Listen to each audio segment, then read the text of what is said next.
Please don't touch me. The words never made a sound. They couldn't. Willa Mercer's hands shaped them in the air between her body and the man standing too close behind her, her fingers trembling so badly that the signs came out broken, stuttering like a sentence choking on its own fear. American Sign Language doesn't need a voice to scream, and Willa's hands were screaming. Were. But nobody in that kitchen heard it. Nobody in that diner saw it. Nobody except one man sitting in the last booth by the window, a man with scars on both knuckles and eyes the color of a winter sky just before the storm breaks. Before we get into the story, hit that subscribe button and stay with me until the very end. Drop a comment telling me what state you're watching from. I want to see how far Willa's story travels because what happened in that small Montana diner changed everything. And I mean everything.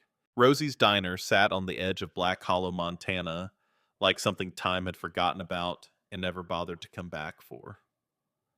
The paint was peeling, the neon sign out front buzzed and flickered the R in Rosie's burned out 3 years ago, and nobody ever fixed it.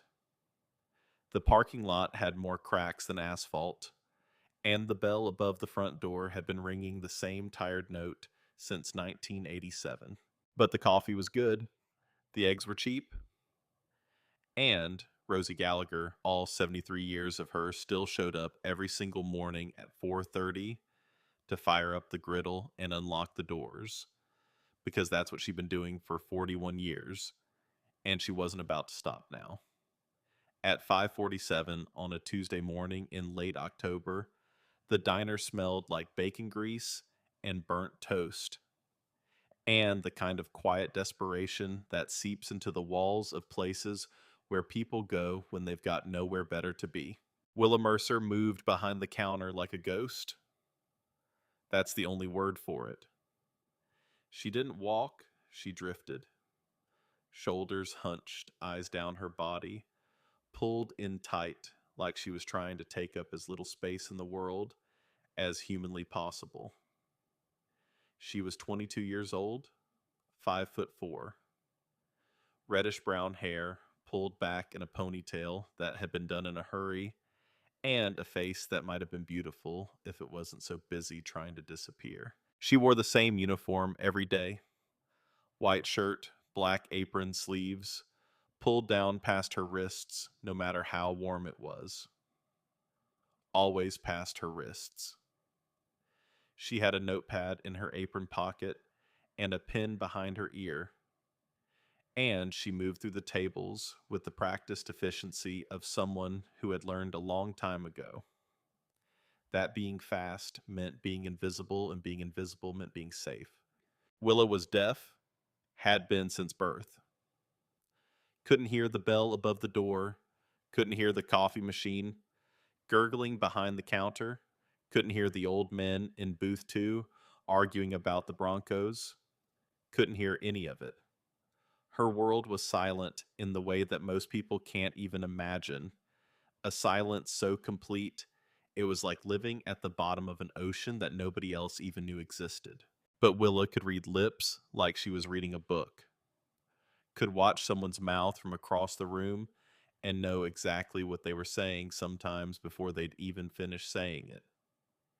And she could sign. ASL American. Sign language fluid and fast and beautiful when she wasn't scared. When she was scared, her hands stuttered. And Willa Mercer's hands stuttered a lot. She approached booth 3 with the coffee pot.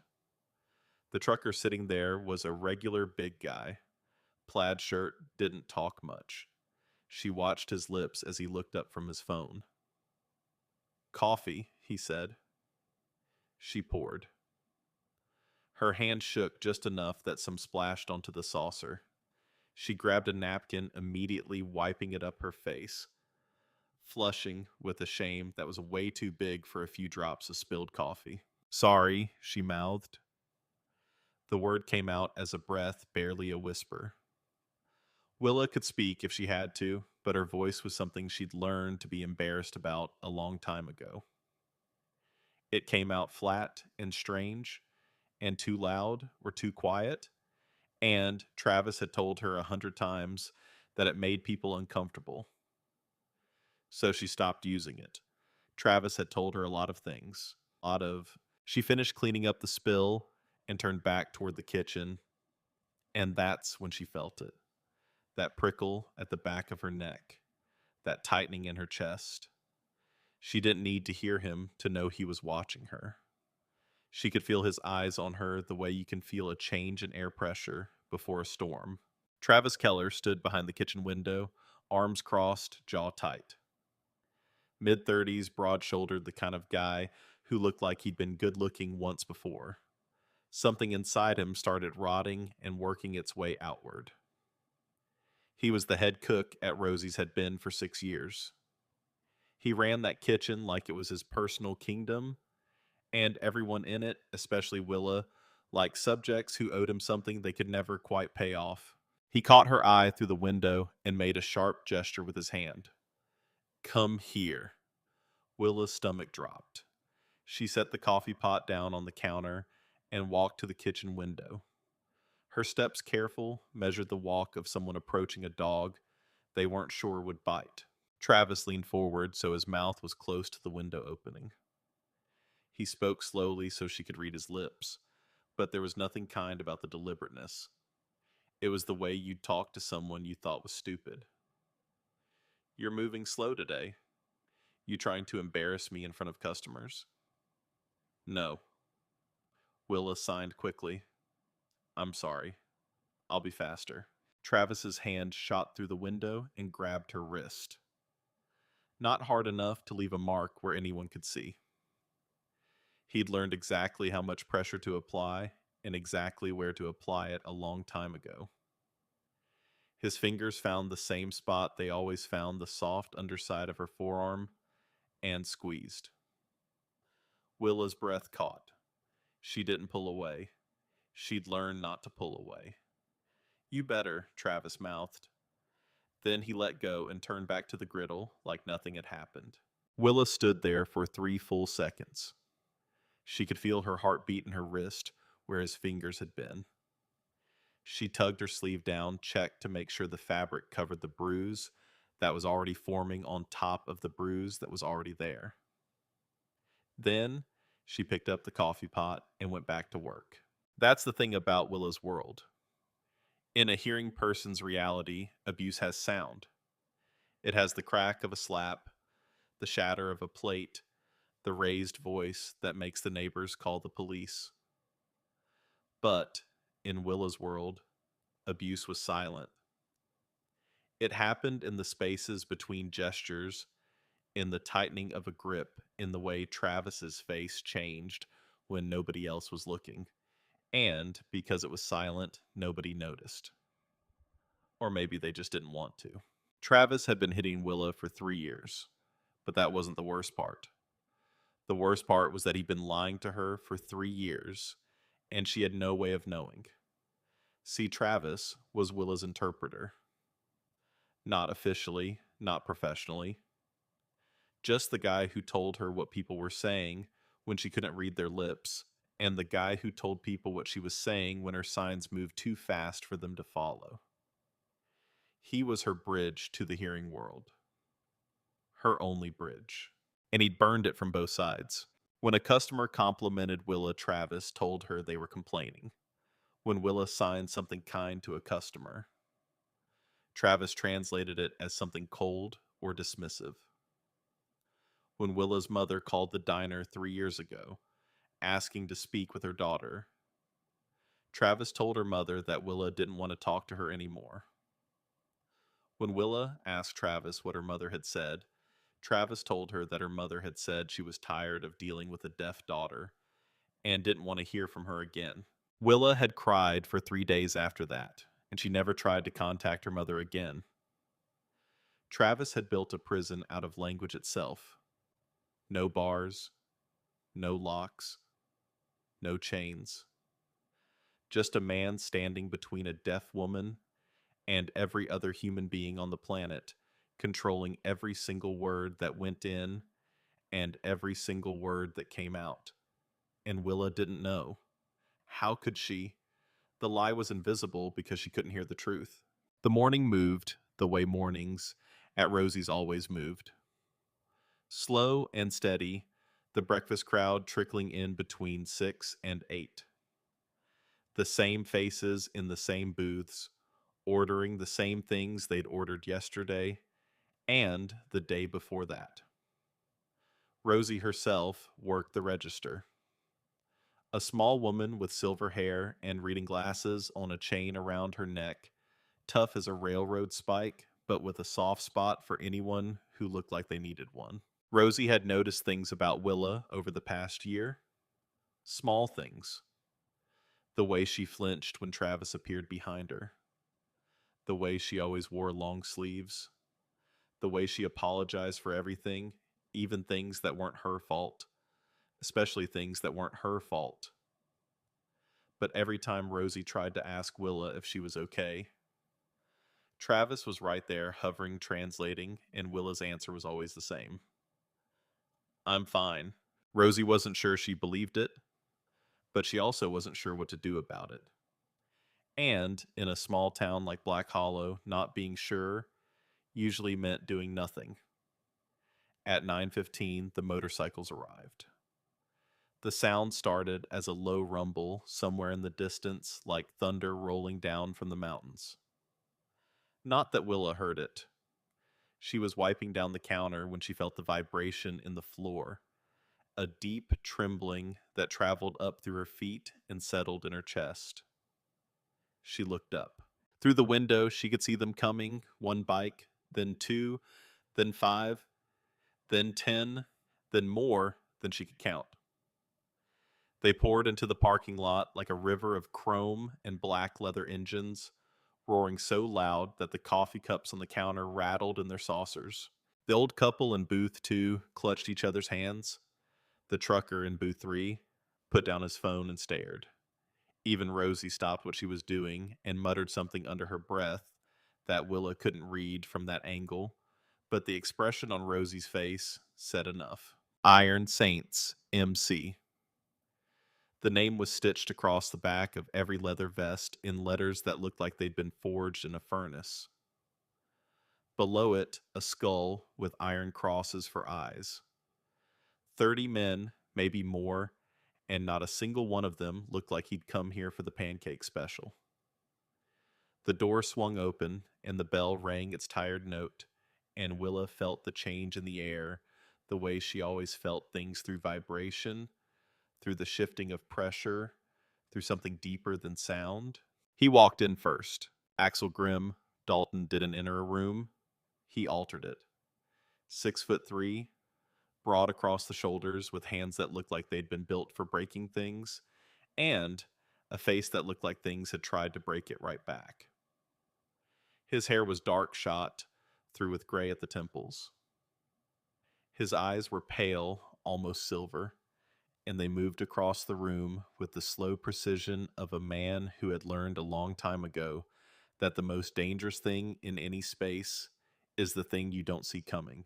He scanned the diner, every exit, every face, every angle, and then his gaze landed on Willa and stopped. Just stopped, like he'd been looking for something without knowing it, and found it standing behind a counter in a stained white shirt with her sleeves pulled down past her wrists. Willa looked away immediately. She could feel his eyes on her, and it made her skin prickle, not with fear exactly, but with something she couldn't name, something that felt like being seen. Booth in the back, Grimm said to the men behind him. His voice was low and rough, like gravel being dragged across stone. The men filed in without a word. Leather creaked against cracked vinyl as they settled into the booths, filling up the entire back section of the diner. Travis appeared beside Willa so fast she almost jumped. He signed to her sharp and quick. Go take their order, and don't be slow about it. Willa grabbed her notepad and forced her legs to move. The walk to the back booth felt like the longest walk of her life. She could feel 30 pairs of eyes on her, could see tattoos and scars, and faces that looked like they'd seen things most people only read about. She stopped at Grimm's table, pulled out her notepad, wrote 2 words, and held it up. Coffee menu. Grimm looked at the notepad, then at her. His expression didn't change, but something shifted behind those pale eyes, barely but enough. Coffee's fine, he said. Willa watched his lips knotted and turned to pour. The pot was heavy in her trembling hands, and the coffee splashed slightly. As she filled his cup, a tiny brown wave that crested the rim and pooled in the saucer. That's when it happened. Her sleeve rode up, just for a second. Just enough. The bruises were yellow-green, fading but unmistakable. 4 marks on the inside of her wrist, perfectly spaced, perfectly shaped. Fingerprints. Someone's hand had been there, and it had been there more than once. Willa saw Grimm's eyes drop to her wrist. She saw them widen, just barely, just enough. And she yanked her sleeve down so fast, she almost knocked the coffee pot off the table. She grabbed her notepad and wrote quickly, her handwriting shaky. I'll give you a minute to look at the menu. But Grimm didn't look at the menu. He was still looking at her wrist. And a memory he'd buried 10 years ago suddenly started clawing its way back to the surface. He knew those bruises. He knew exactly what left marks like that. He knew because he'd seen them before on someone he loved, on someone he'd failed. Her name had been Emily. Emily Dalton had been his little sister by 3 years. She'd had dark hair and his same pale eyes and a laugh that could fill up a room. She wanted to be a teacher, not just any teacher. She wanted to teach deaf kids. She'd started learning ASL in college, came home for Christmas one year, signing everything, making the whole family learn the alphabet at the dinner table. Grimm had learned too, not because he was interested at first, but because Emily had a way of making you want to be part of whatever she was excited about. Emily met a man named Craig Foster when she was 20. He was charming, funny, made her feel special in the way that certain men know how to make women feel special, right up until the moment they start making them feel worthless. The first time Craig hit Emily, she called Grimm. Grimm was deployed overseas, stationed at a base he still wasn't allowed to name. He told her to leave. She said she would. She didn't. The second time Craig hit Emily, she didn't call. She told herself it was a one-time thing. An accident. He was stressed. She'd made him angry. If she just tried harder, loved him better, stopped doing the things that set him off, everything would be fine. The third time, and the fourth, and the fifth, she stopped counting. By then, the excuses had become a language of their own, as fluent and automatic as the ASL she'd taught herself to love. Emily was 22 when she swallowed a bottle of pills in the bathtub of the apartment she shared with Craig Foster. She was dead before the paramedics arrived. Grimm got the call 3 days before Christmas. He flew home to a town that was exactly the same and a world that would never be the same again. He stood at her grave in a suit that didn't fit and shoes that pinched, and he made a promise to a headstone that couldn't hear him. Never again, never again would he see those bruises on a woman and look away. Never again would he tell himself it wasn't his business. Never again would he be the man who didn't ask the question that might have saved his sister's life. After Emily died, Grimm never signed again.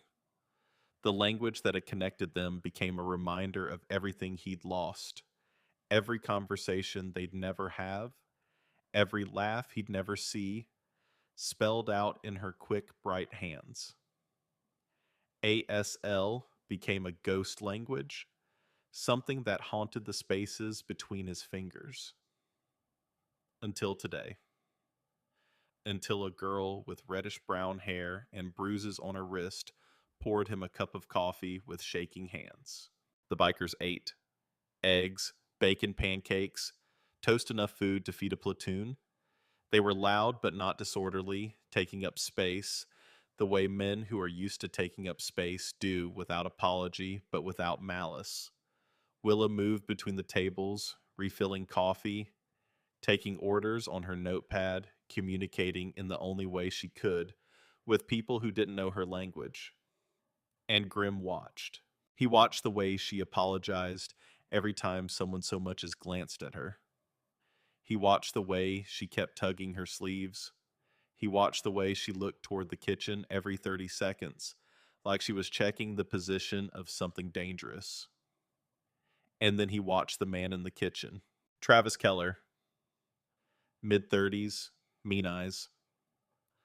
The kind of tight, controlled anger in his jaw that Grimm recognized immediately because he'd seen it in Craig Foster's face in the one photograph he'd found in Emily's apartment after she died. That look. That ownership look. That she belongs to me and I dare anyone to say otherwise? Look. Travis came out of the kitchen carrying plates.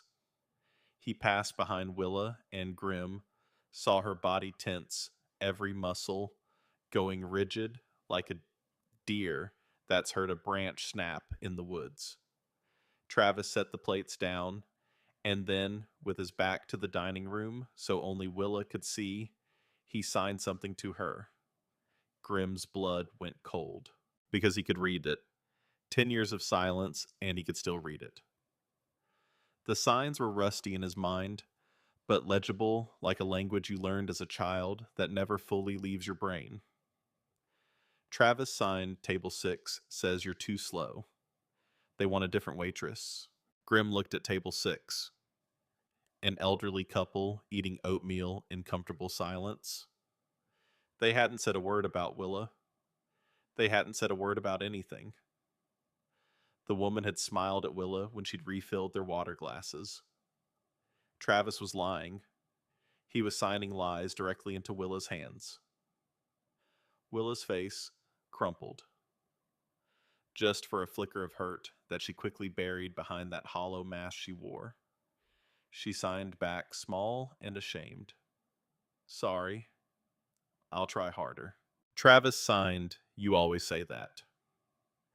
Then he walked back into the kitchen, and Grim understood everything. In that single moment, watching a man use sign language to lie to a deaf woman's face, Grim understood the entire architecture of what was happening. The isolation, the control, the systematic dismantling of a human being's reality using the very language she depended on to understand the world. Travis wasn't just hitting Willa, he was rewriting her life. He was standing between her and every other person on Earth, controlling what went in and what came out, turning her deafness into a cage with himself as the only key. It was the most sophisticated abuse Grimm had ever seen. And it was happening in broad daylight, right in front of everyone in a language nobody else in the room could understand. Nobody except him. 20 minutes later, Willa delivered the biker's food. Her hands were shaking as she set Grimm's plate down eggs over easy bacon wheat toast. She put her notepad on the table and wrote, Anything else? Grimm didn't answer right away. He looked at her, really looked at her, and he saw Emily. Not literally, but in the way that mattered. The same hollow eyes, the same practiced smile, the same woman-shaped hole where a person used to be. Then he did something he hadn't done in 10 years. He raised his hands and signed. The movement was slow, rusty, like a machine that hadn't been oiled in a decade, but the signs were clear. He's lying to you. Willa froze. Her eyes went wide. Her lips parted. She stared at his hands like she just watched a dead man sit up in his coffin. Grim continued signing each word deliberate. Table 6 didn't complain. They didn't say anything. The woman smiled at you. Willa's face went through something that was painful to watch. Confusion first, then denial, then a crack in the denial that let in something raw and terrible, the first glimpse of a truth she wasn't ready to hold. She shook her head, quick, frantic. No, you're wrong. Grim signed, I'm not wrong. I read sign language. I saw what he told you. He lied. Willa looked toward the kitchen.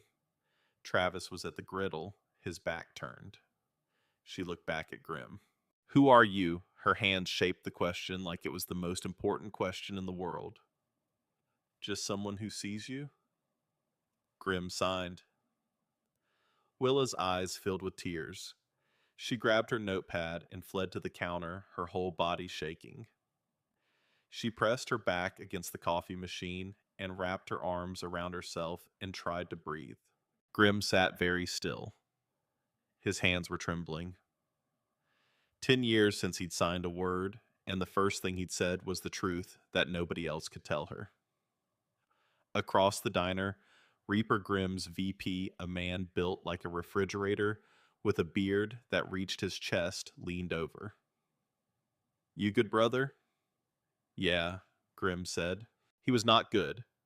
He was watching Willa Mercer try to hold herself together behind the counter, and all he could see was Emily in that bathtub. Emily who'd believed every lie Craig ever told her. Emily who died thinking she was the problem. The morning went on. Willa avoided Grimm's booth, sending Rosie to check on the bikers instead. She kept her head down, kept working, but she moved differently now, more careful, more aware, like someone who'd just been told the floor they'd been walking on might be glass. And Travis noticed. Travis always noticed. He came out of the kitchen around 11, ostensibly to bus tables, but really to check on Willa. He stopped beside her at the counter and signed with his back to the dining room. What did that biker say to you? Nothing. Willa signed. Don't lie to me. Nothing, Travis. He just wanted more coffee. Travis stared at her for a long moment. Then he grabbed her elbow, the same spot, the same grip, the same controlled pressure that wouldn't leave a visible mark above the sleeve line. If I find out you've been talking to anyone in this diner about us. He signed with his free hand, his face very close to hers. You know what happens? Willa nodded. Her face was white. Travis let go and walked back to the kitchen. Grim saw the whole thing. Every sign, every gesture, every flinch. His jaw was so tight it felt like his teeth might crack. That waitress, he said quietly to Reaper. Something's wrong. Reaper glanced over. Wrong how? Grim didn't answer.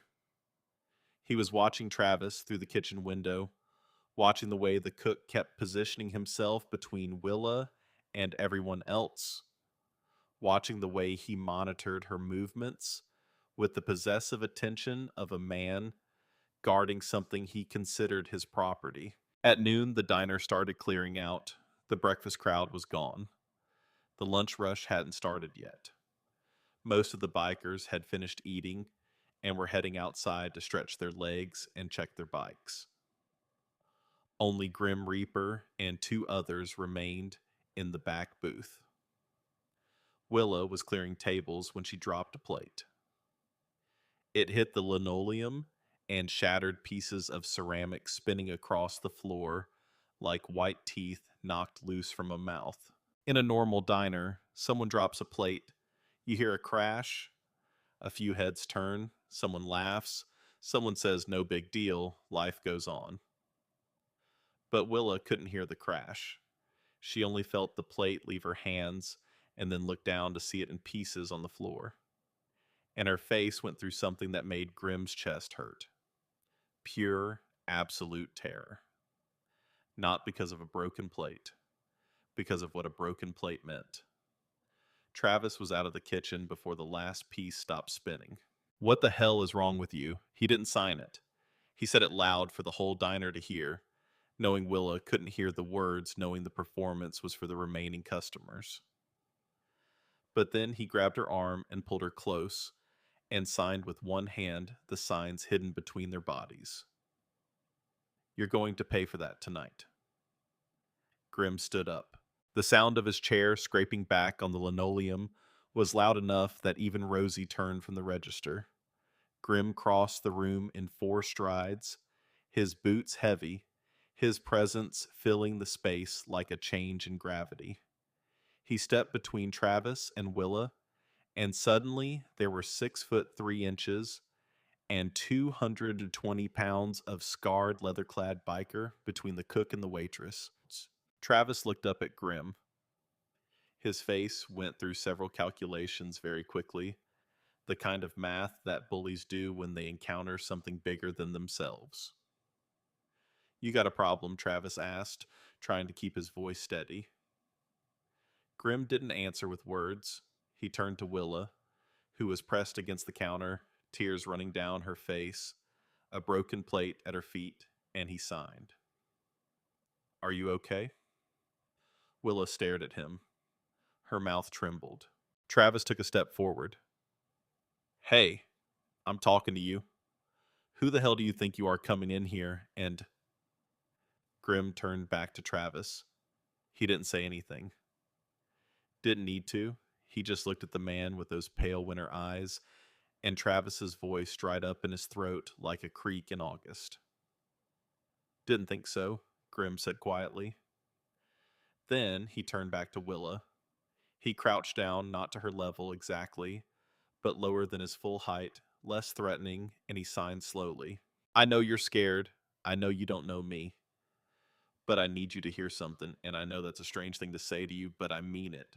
Whatever he's told you, whatever he's made you believe about yourself, it's a lie. All of it. Every word. Willa's face crumbled. Her hands came up to sign, but the signs fell apart. Fingers stuttering, words breaking before they could form. Travis recovered enough to bark from behind Grimm. Willa, let's go. You're coming home. Nobody in the diner moved. Rosie stood behind the register, her hand on the phone. Reaper was on his feet. The 2 remaining bikers had shifted to block the door. She's not going anywhere with you, Grimm said without turning around.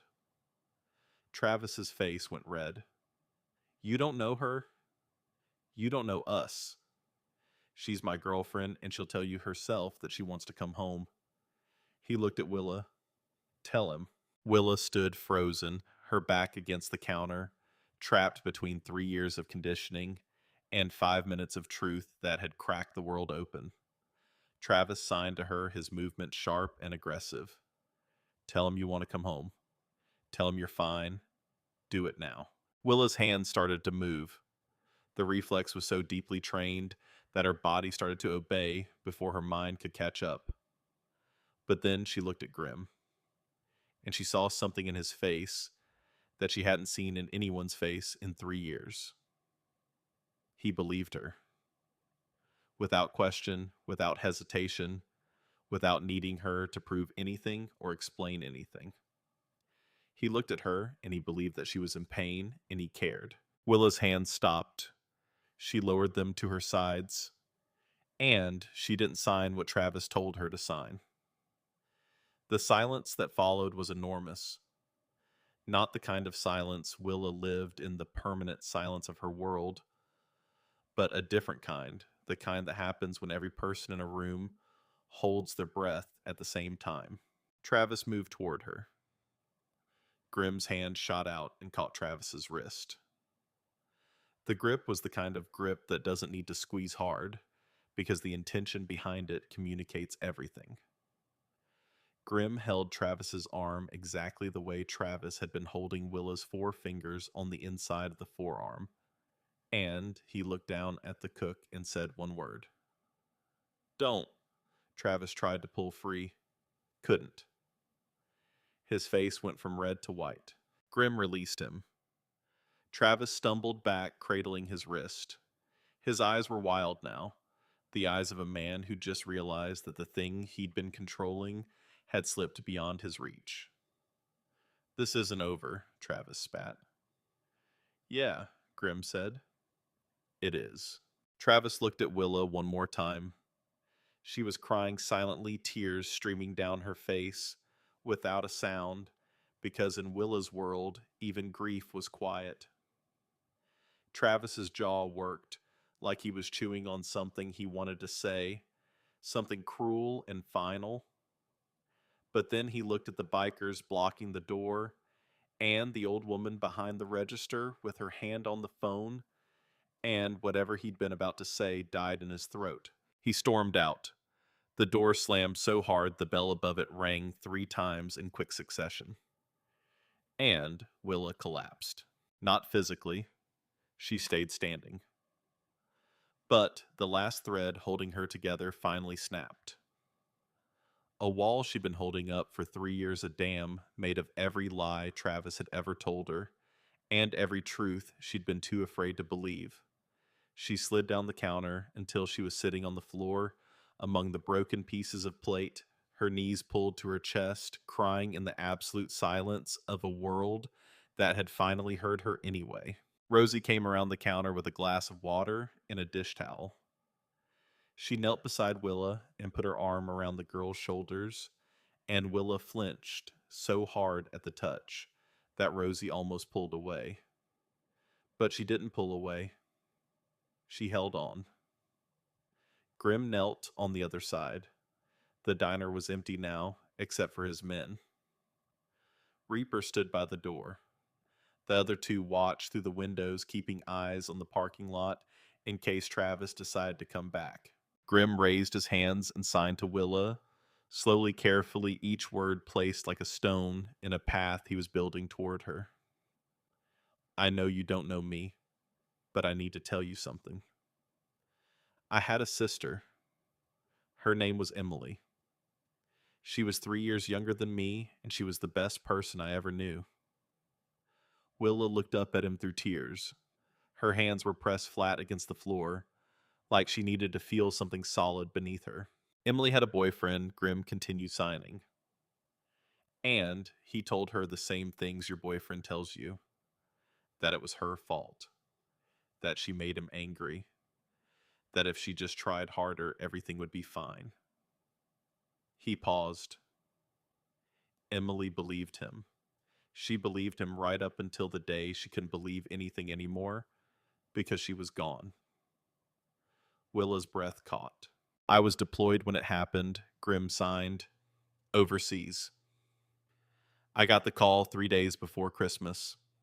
Flew home to bury the only family I had left. And I've spent every day since wondering if I could have saved her. If I just asked the right question. If I just paid attention. He looked at Willa, and his eyes were wet, this scarred man, with fists like hammers and a leather vest that had seen things that would make most people sick. And his eyes were wet. Emily learned sign language, he signed. She wanted to teach deaf children. She taught me. After she died, I stopped signing. I couldn't do it anymore. Every word felt like reaching for someone who wasn't there. He paused. His hands were shaking. You're the first person I've signed to in 10 years. Willa stared at him. Then she raised her trembling hands and signed 3 words. Why are you here? Because I made a promise at my sister's grave, Grim signed. Never again. Never walk past another woman who's hurting and pretend I don't see it. So I'm asking you the question I should have asked Emily. The question that might have saved her life if anybody had cared enough to ask it. He held her gaze. Who hurt you? The question hung in the air between them, shaped by hands that hadn't spoken in a decade, received by eyes that had been lied to for 3 years. Willa's chin trembled. Her hands came up, went down, came up again. Everyone she signed. Always. Grimm's jaw tightened. He shook his head slowly. Not everyone.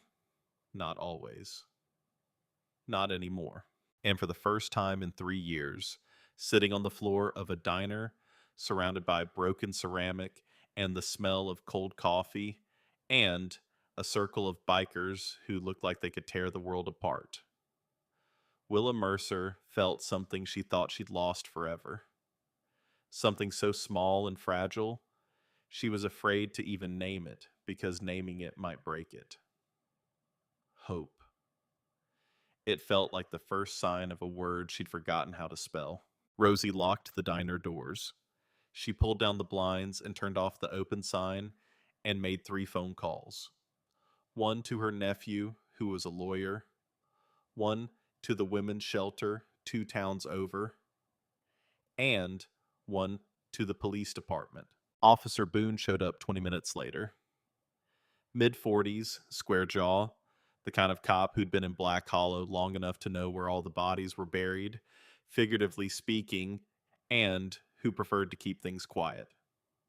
He walked in, looked at the bikers, looked at Willa sitting on the floor, looked at Rosie, and said, "What happened here?" Rosie told him, or tried to. She described what she'd seen, the grabbing, the intimidation, the way Travis controlled Willa. But even as she spoke, Rosie realized how little she actually knew. She'd seen pieces, fragments, the visible tip of something that went much deeper than she'd imagined. Boone looked at Willa. He spoke to her directly, slowly. "Ma'am, can you tell me what happened?" Willa stared at his lips. She understood the words, but the reflex was so ingrained, so deeply conditioned, that her first instinct was to look for Travis, to wait for Travis to translate, to let Travis speak for her. Travis wasn't there. Willa raised her hands to sign, but Boone didn't understand. ASL. He looked at Rosie. "She understand me." "She reads lips," Rosie said. "But she can't talk." "She can. She just doesn't." Boone frowned. "Look, I need a statement. If she can't communicate..." "She can communicate," Grimm said from behind them. He'd been standing back, giving Willa space, but now he stepped forward. "She communicates in ASL. I can interpret." Boone looked at Grimm, at the leather vest, the scars, the Iron Saints patch. "You speak sign language?" "I do." Boone was skeptical. That was obvious. He looked back at Willa. "Ma'am, do you want this man to translate for you?" Willa looked at Grimm. The stranger who'd walked into her life an hour ago and spoken the first true words she'd received in 3 years. She nodded. And then a voice came from the doorway. "She doesn't need a translator. She's got me." Everyone turned. Travis Keller stood in the door of the diner, and he wasn't alone. He had a calm expression on his face, the reasonable expression, the one Willa knew well, because it was the face he wore in public, the face that made people believe him. "Officer Travis," said, walking toward Boone with his hand extended. "Travis Keller. I'm Willa's boyfriend. There's been a misunderstanding." Boone shook his hand. "What kind of misunderstanding?" Travis glanced at Willa, then at Grimm, then back at Boone. "My girlfriend is deaf, officer. She's also, and I say this with love, she's got some cognitive challenges. She gets confused sometimes. Scared. She doesn't always understand what's happening around her. And these men," he gestured at the bikers, "they scared her. That's all this is." Grimm's hands curled into fists. Travis continued, his voice smooth and concerned. I take care of her. I'm her primary caretaker. I make sure she eats, takes her medication, gets to work. She depends on me. And these strangers came in and upset her, and now everyone's overreacting. Boone looked at Willa. She was staring at Travis's lips, reading every word, and the blood was draining from her face. Ma'am, Boone said. Is that true? Do you want to go home with him? Travis turned to Willa and signed his back to Boone so the officer couldn't see his hands. Tell him you want to come home. Tell him everything's fine. If you don't, you know what happens. Willa's hand started to tremble. Grimm stepped forward. He just threatened her, he said to Boone. He signed a threat. I saw it. Boone looked between them. I've got two people giving me two different stories, and I can't verify either one because I don't speak sign language. Travis shook his head, performing sadness beautifully. See what I mean? Officer. She gets confused. These bikers have filled her head with stories. She needs to come home where she's safe. Grimm started to speak, but Boone held up a hand. Sir, let me handle this. And in that moment, Willa understood something with perfect, devastating clarity. Nobody was going to believe her. She was deaf in a hearing world, standing between two men who both claimed to speak for her, and the police officer was going to side with the one who looked normal, the one who sounded reasonable, the one who could hear. That's how it had always worked. That's how Travis had built his prison. Not with locks and bars, but with the assumption that the hearing person is telling the truth and the deaf person is confused. Willa looked around the diner, at Rosie, who was wringing her hands, at the bikers who were tense and ready, but powerless in this moment, at Grimm, whose face was tight with a fury she could feel from across the room, at Travis, who was smiling the smile of a man who knew he was about to win. And then Willa did something she hadn't done in 3 years. She picked up a pen. She pulled a paper napkin from the dispenser on the counter, and she wrote, pressing so hard the pen nearly tore through the paper, each letter carved into the thin white surface like she was engraving them in stone. He hits me. He lies about what people say. He lies about what I say. He cut me off from my mother. He is not my caretaker. I am not confused. I am afraid. Please don't make me go with him. She held the napkin up. Her hand was shaking so badly the paper rattled like a leaf in the wind. But the words were clear. Black ink on white paper. No translation needed. No interpreter required. Every person in that diner read those words. Officer Boone read them. Rosie covered her mouth with her hand, and Travis's smile disappeared like a light being switched off. Boone looked at the napkin. He looked at Willa. He looked at Travis. And then he said 4 words that changed the air in the room. Step away from her, sir. Travis's composure cracked. Now, wait just a minute. I said step away. Officer, she's lying. She does this when she gets confused. Sir. Boone's hand moved to his belt. Not to his weapon, but to the handcuffs. I'm not going to ask again. Travis looked at Willa, and for the first time in 3 years, Willa looked back at him without flinching. She was terrified, yes. Her whole body was shaking. But she was looking at him, and she was not looking down. Travis's face twisted into something ugly, something real. The mask fell away, and what was underneath was exactly what Grimm had known it would be. Rage. Pure, concentrated, entitled rage. The fury of a man who believed he owned another human being and had just been told he didn't. This isn't over, Travis said, his voice low and vicious. You hear me, Willa? This is not over. He turned and walked out of the diner. The door didn't slam this time. He closed it gently, deliberately, and somehow that was worse. Boone exhaled. He looked at Willa, at the napkin she was still holding up, at the words that had taken 3 years to write. Ma'am, he said slowly so she could read his lips. Do you want to press charges? Willa looked at Grim. He signed, It's your choice. Nobody will make you do anything you don't want to do. Willa looked back at Boone. She picked up the pen again and wrote one word on the napkin below everything else.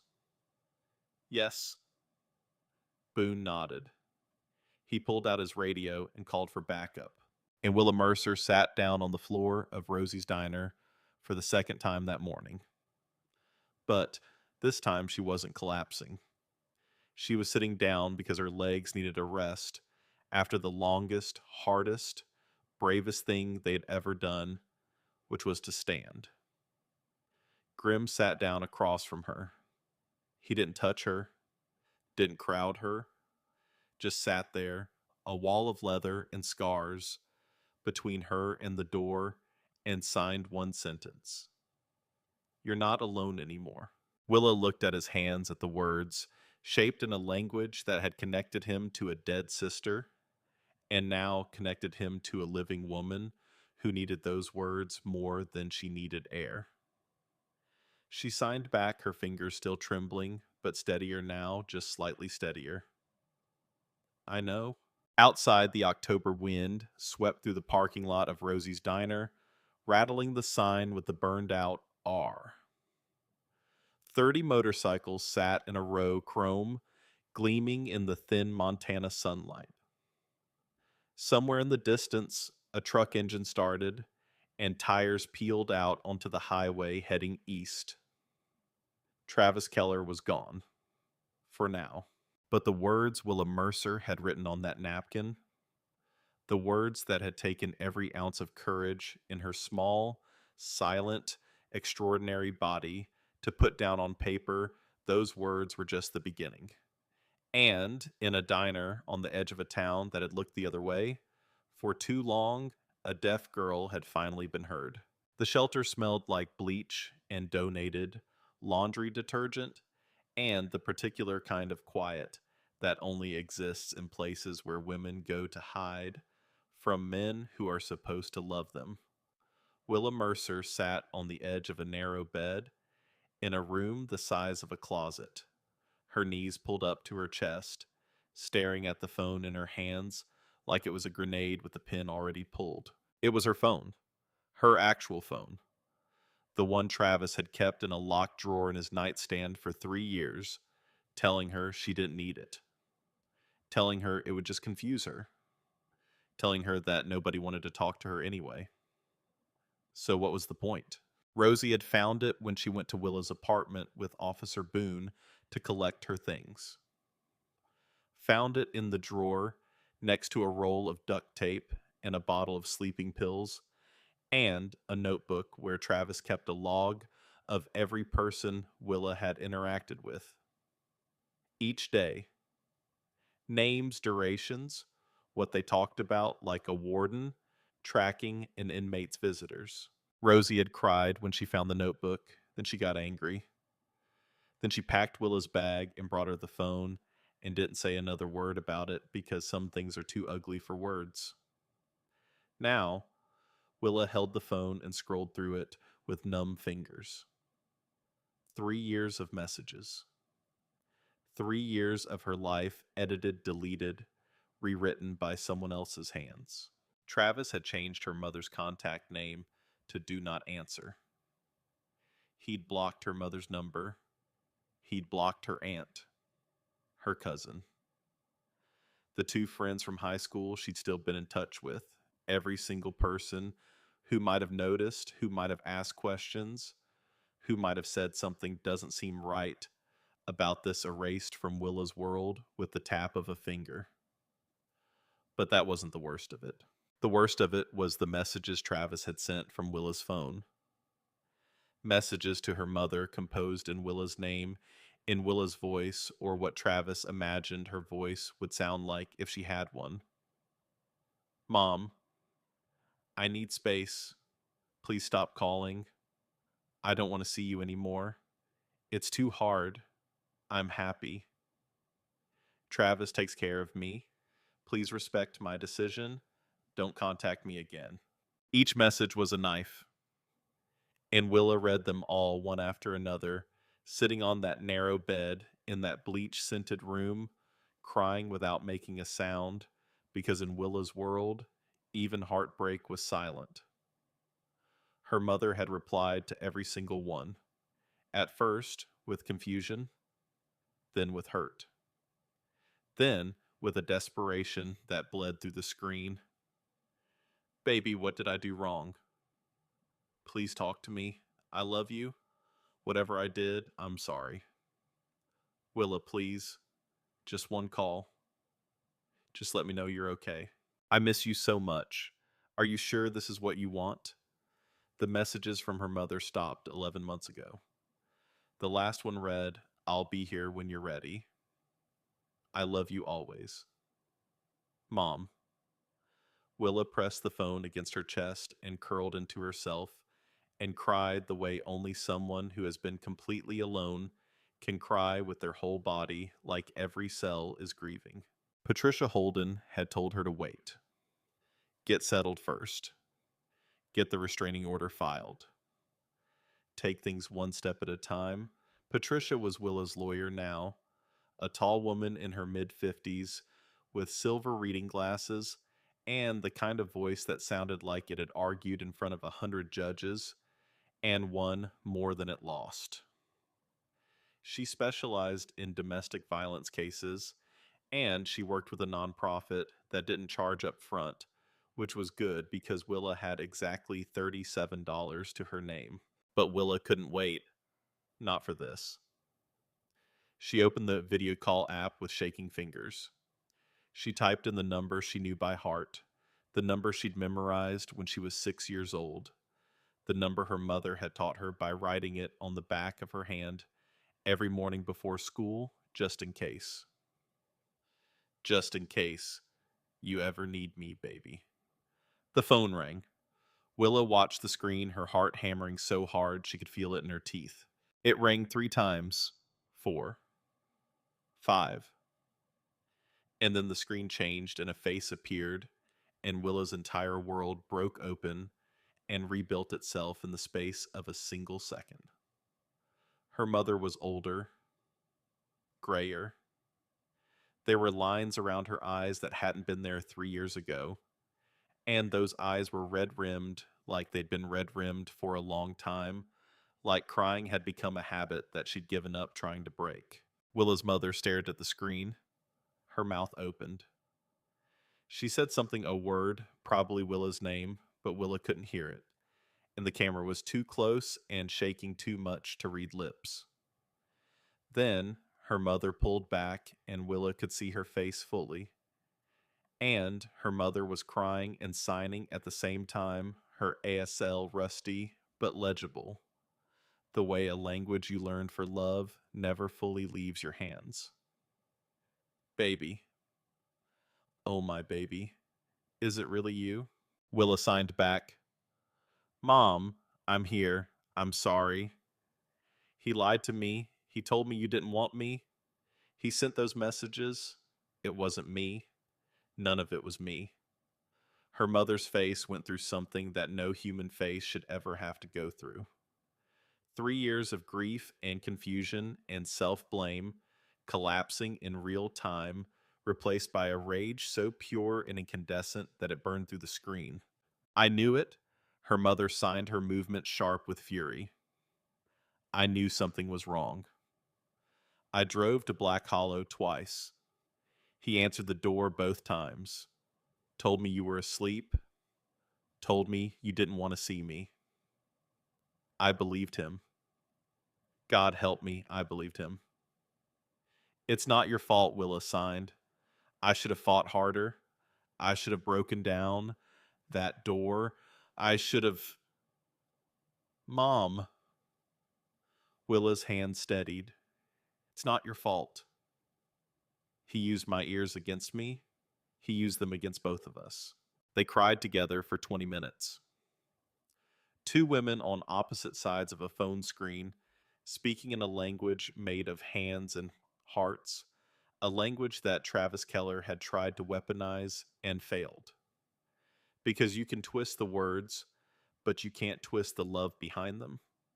And the love between Willa Mercer and her mother was the one thing Travis had never been able to touch. When the call ended, Willa sat in the silence of her room and felt something settle in her chest. Something solid. Something that had been missing for 3 years and was finally carefully finding its way back into place. She wasn't alone. She had never been alone. She had only been told she was. And the difference between those two things was the difference between a prison and a door. The next morning, Grim showed up at the shelter at 7 with 2 cups of coffee and a manila folder.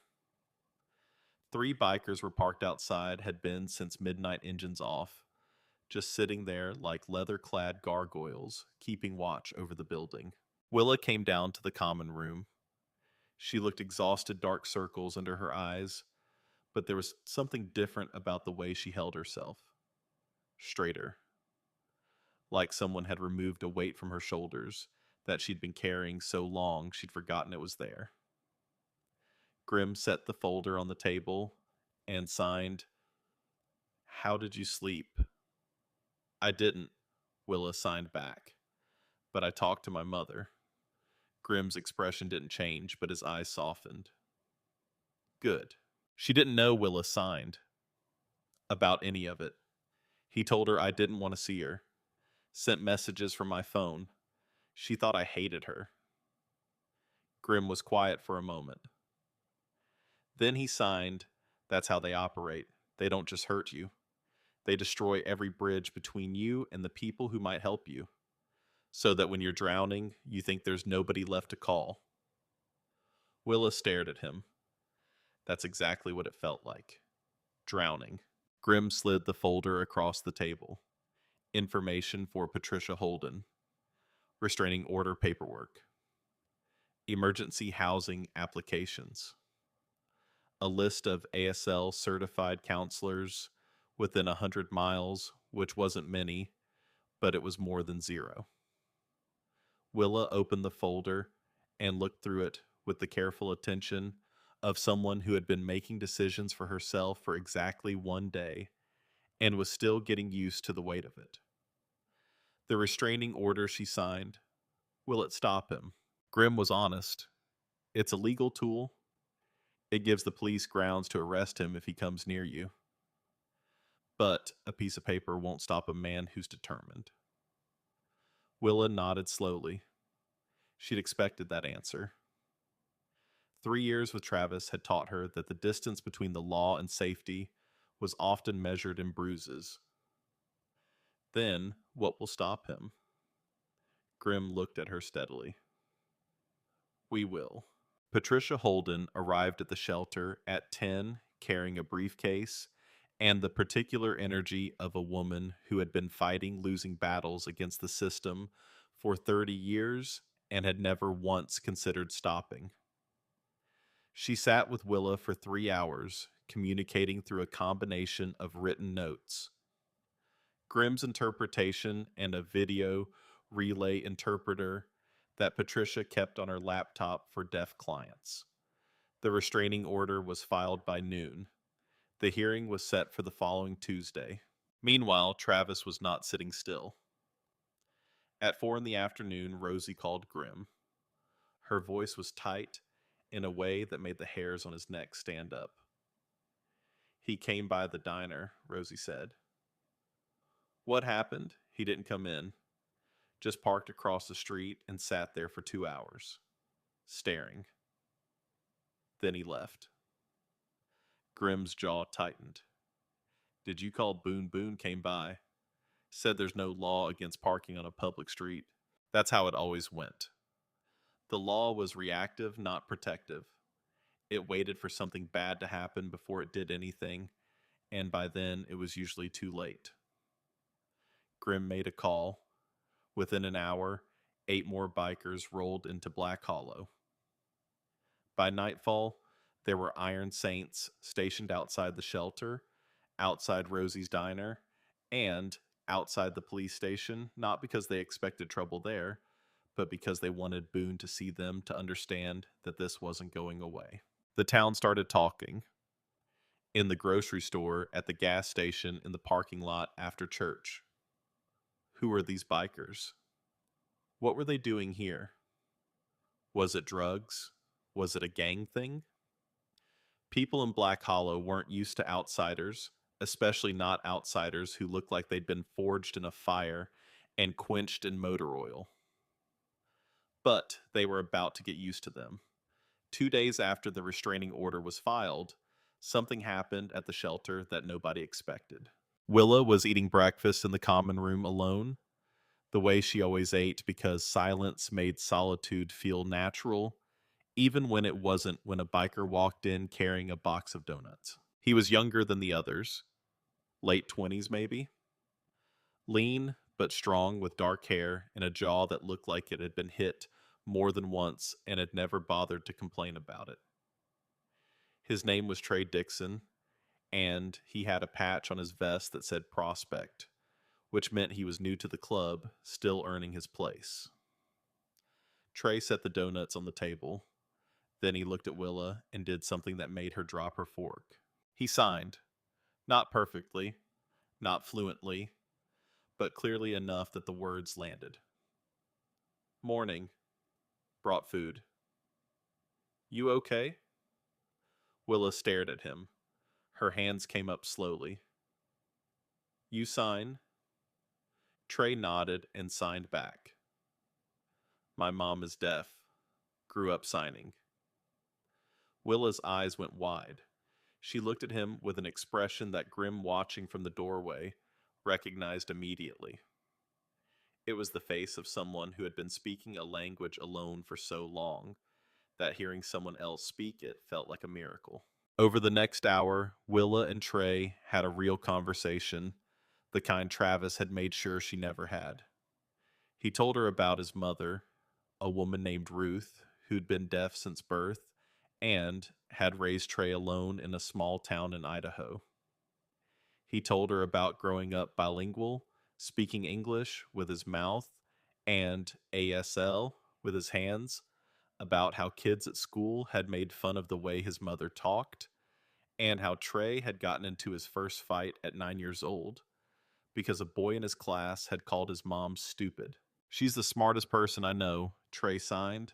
She reads more books in a month than most people read in a year. She just does it quietly. Willa smiled.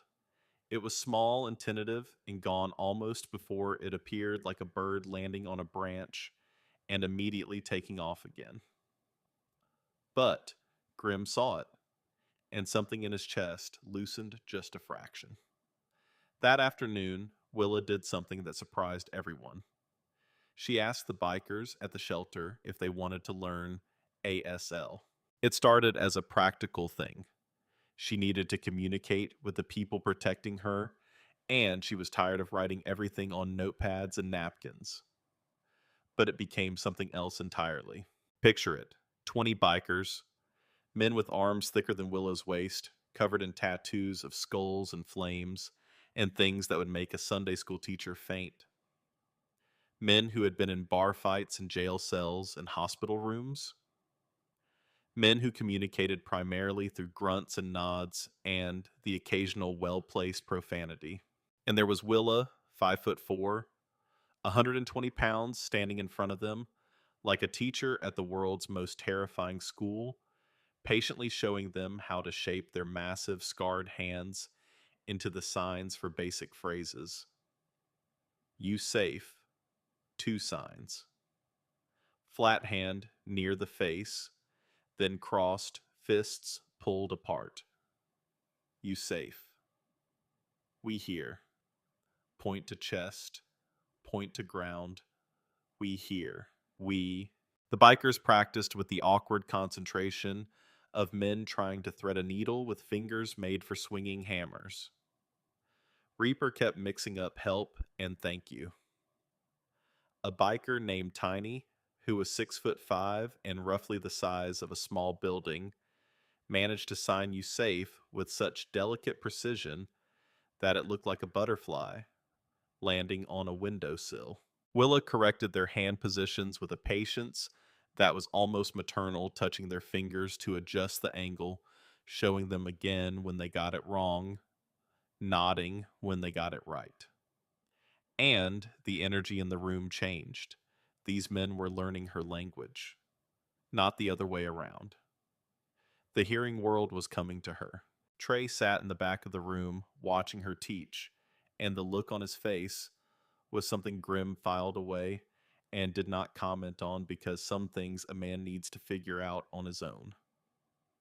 On the fourth day, Nicole Briggs walked into the Iron Saints clubhouse.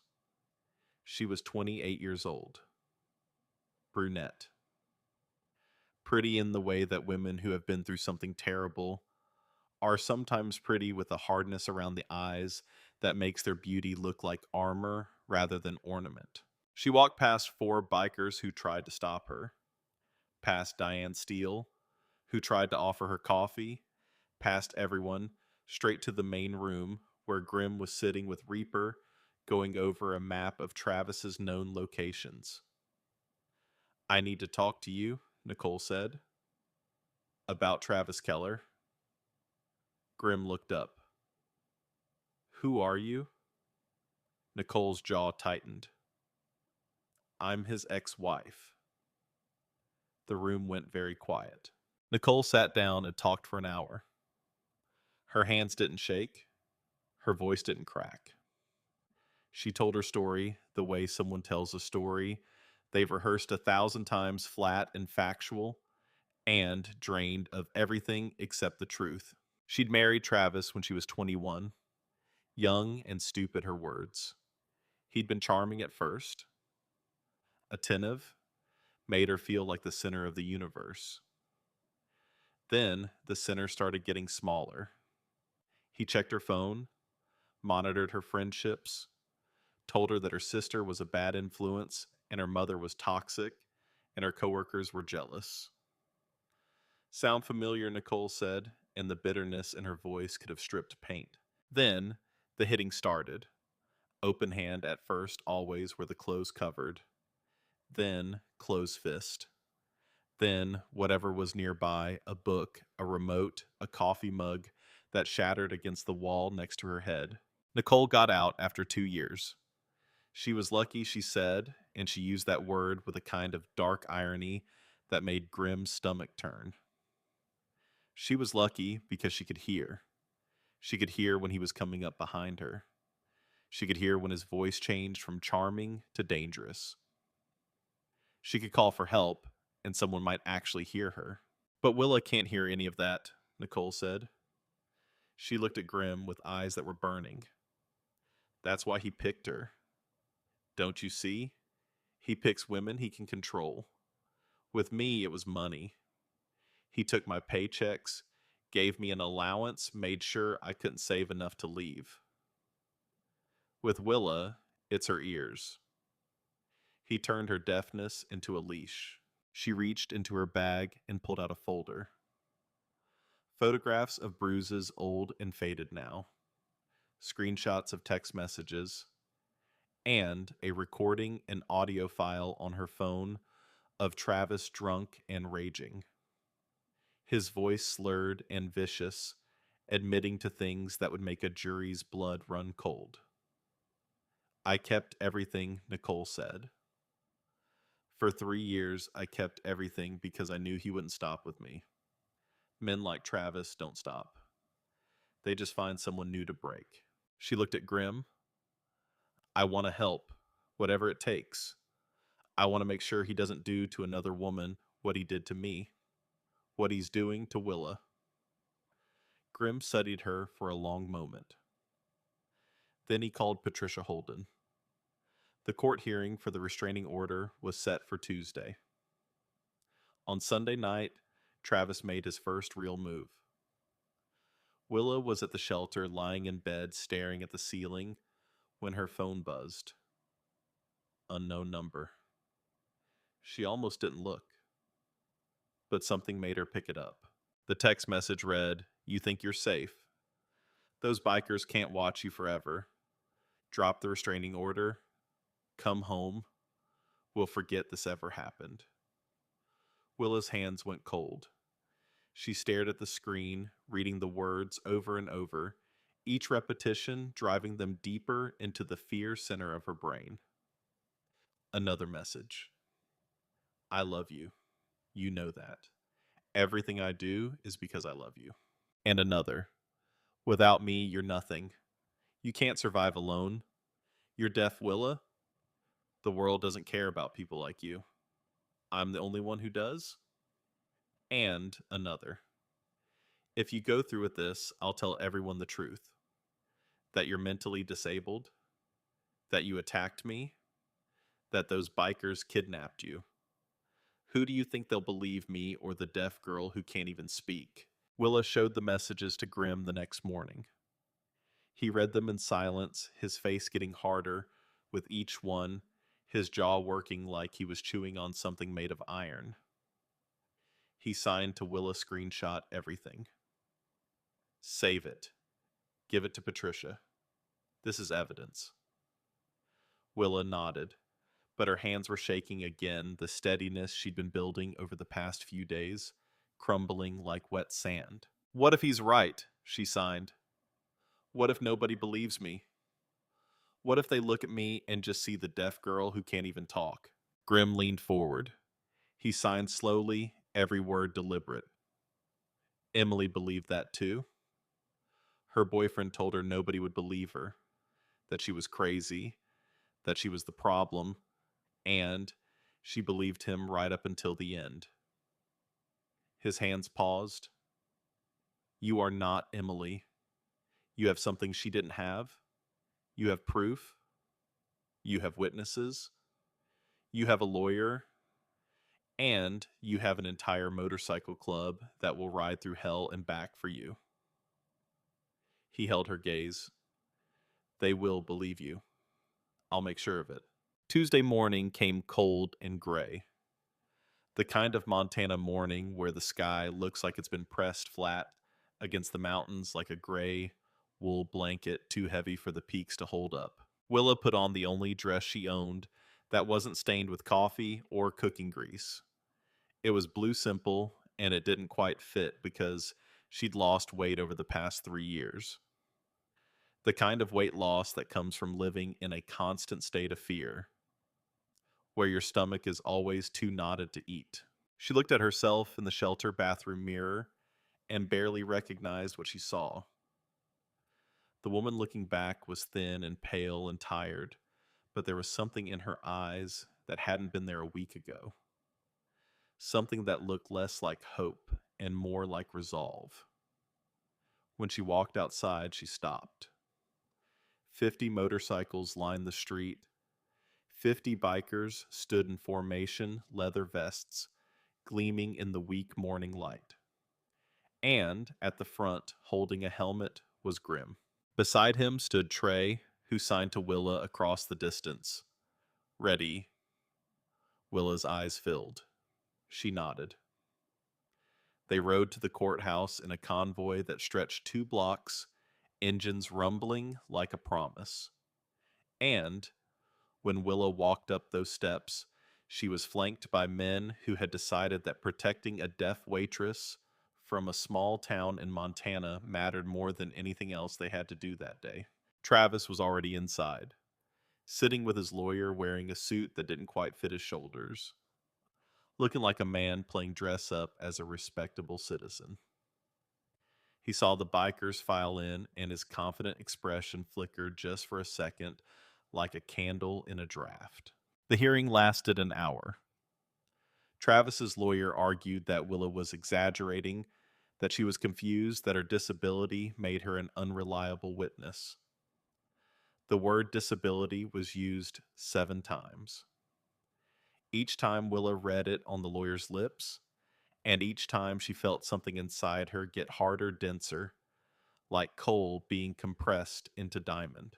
Patricia presented the text messages, the photographs of bruises, Rosie's testimony, Nicole's evidence, the logbook Travis had kept tracking Willa's every interaction, and the messages Travis had sent from Willa's phone to her mother pretending to be Willa, cutting off the one person who might have saved her. When the judge asked Willa if she was afraid of Travis, Willa didn't sign. She didn't write on a napkin. She didn't wait for anyone to translate. She spoke. Her voice came out rough and uneven, the voice of someone who hadn't used it in years, flat in places where it should rise and loud in places where it should soften. It was not a pretty voice. It was not a practice voice. It was the voice of a woman who had been told her whole life that her words sounded wrong and had finally decided that wrong words were better than no words at all. Yes, Willa said out loud, looking directly at Travis. I am afraid of him. The courtroom went silent. Not the silence of Willa's world, but the silence of a room full of hearing people who had just been struck speechless. The judge granted the restraining order. 500 feet. No contact. No exceptions. Travis's face, as the gavel came down, was something that Willa would remember for the rest of her life.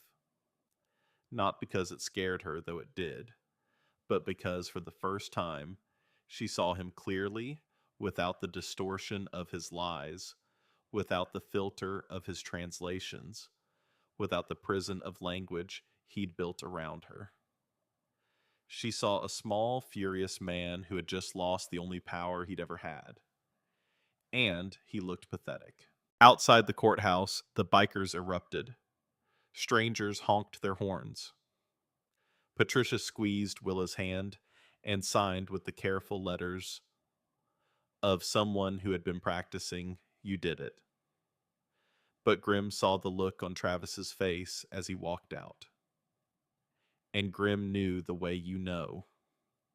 A storm is coming, not because you can see the clouds, but because you can feel the pressure dropping that this was not over. If you or someone you know is experiencing domestic violence, free and confidential support is available 24 hours a day. You are not alone. 3 days after the hearing, Travis violated the restraining order for the first time.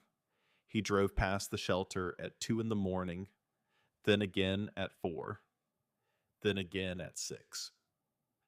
The security cameras caught his truck each time, same route, same speed, circling like a shark. Boone added it to the file. Patricia added it to the case. The bikers added 2 more men to the night watch. On the 5th day, someone spray painted a word on the front windows of Rosie's diner. The word was liar, 3 feet tall, red paint dripping down the glass like blood. Rosie found it at 5 in the morning. She stood in the parking lot staring at it, with her apron balled up in her fists and her jaw set so tight you could have cracked walnuts on it. She didn't cry. She called Grimm. Then she got a bucket and a scrub brush and started cleaning it off herself because Rosie Gallagher had survived a dead husband, a failed economy, 2 kitchen fires, and 41 years of drunks and deadbeats. And she was not going to let one coward with a spray can break her. The bikers had security camera footage from across the street. Travis's truck, Travis getting out, Travis painting the word. They gave it to Boone. Travis was arrested by noon, posted bail by 3, and was back on the street by dinner. The system was not designed to protect women like Willa. It was designed to process paperwork and follow procedures and give men like Travis chance after chance after chance, while the women they hurt ran out of places to hide. But Willa wasn't hiding anymore. She had changed since the courthouse. The act of speaking out loud, of using her voice for the first time in years, had unlocked something. Words came now where silence used to be. Not a lot, not fluently, but she'd say words here and there. Short ones, sharp ones, the kinds of words that don't need perfect pronunciation to make their point. No. Stop. Mine. Enough. And she kept teaching ASL to the bikers. The lessons became a daily thing, morning sessions at the clubhouse before the day's business began. Reaper could now sign good morning and where's the coffee and a surprisingly elegant thank you. Tiny had mastered you safe and we here, and also I'm hungry, which he used approximately 40 times a day. Trey didn't need the lessons. He sat with Willa afterward, the two of them signing in the rapid, fluid way of native speakers, their hands moving so fast that even Grim could only catch every third word. They talked about everything and nothing. His mother. Her mother. What it was like growing up deaf. What it was like growing up hearing in a deaf household. The loneliness. The connection. The way the hearing world looked at you when your language lived in your hands instead of your mouth. Grim watched them from across the room one afternoon. Trey making Willa laugh with some story about his mother chasing a neighbor's dog with a broom. Willa's hands moving quick and light as she responded, and Grim felt something he hadn't felt since before Emily died. The sense that maybe things could be okay. Not perfect, not easy, but okay. He turned to Diane Steele Reaper's wife, who was standing beside him drying coffee cups. She followed his gaze to Trey and Willa and smiled. She's going to be all right, Diane said.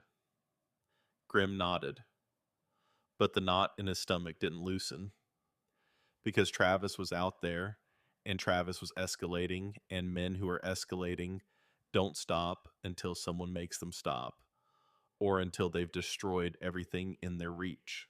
On the 8th day, Travis was arrested again, this time for making threats from a bar 2 blocks from the police station, telling anyone who would listen what he was going to do to Willa when he got his hands on her. One of the men drinking beside him was Reaper's cousin. He called it in. Travis was held for 72 hours. During those 72 hours, something remarkable happened in Black Hollow. Word about Willa's story started to spread, not through the news, not yet. Through the women. A waitress at the truck stop told a cashier at the grocery store. The cashier told her sister. The sister told her book club. The book club told their husbands, and their husbands told each other in that awkward way that men discuss difficult things sideways and without eye contact, but with a sincerity that counts for something. And then the women started showing up. First, it was just one, a young woman in her late 20s with a split lip. She said she got from walking into a door. She sat in Rosie's diner and ordered coffee. She didn't drink and stared at the bikers parked outside, and finally asked Rosie if it was true that there were people here who could help. Rosie introduced her to Patricia Holden. Then 2 more came, then 5, then a woman who was 57 years old and had been married to the same man for 34 years and had never told a single soul what happened behind their bedroom door until she walked into Rosie's diner on a Wednesday afternoon and sat down and said, "I don't know where else to go." Willa met each of them. She couldn't hear their stories, but she could see them. She could see the bruises they tried to hide and the fear they tried to mask and the shame that sat on their shoulders like a physical weight. She recognized all of it because she'd carried all of it.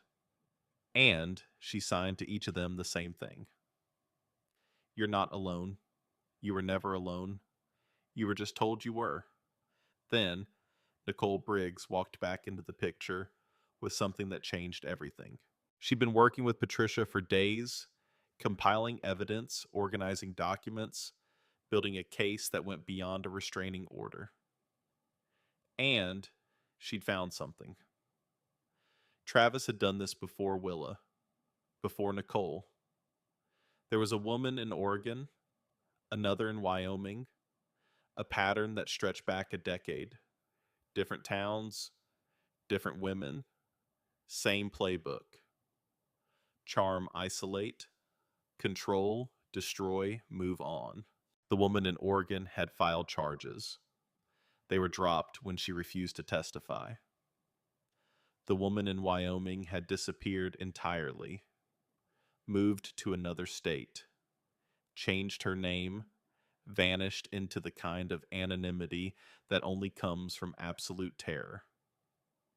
Nicole laid the documents on the table in front of Grim and Patricia. 3 women, she said, that we know of. There could be more. There could be. Patricia picked up the files. This changes the prosecution. This isn't a domestic dispute anymore. This is a pattern of predatory behavior. If we can get the Oregon woman to testify. I already found her, Nicole said. Her name is Brooke. She's willing to talk. Grim looked at Nicole with something approaching awe. You did all this yourself. Nicole's expression was hard. I had 3 years to think about what I'd do if I ever got the chance to stop him. She paused. He picks women who can't fight back.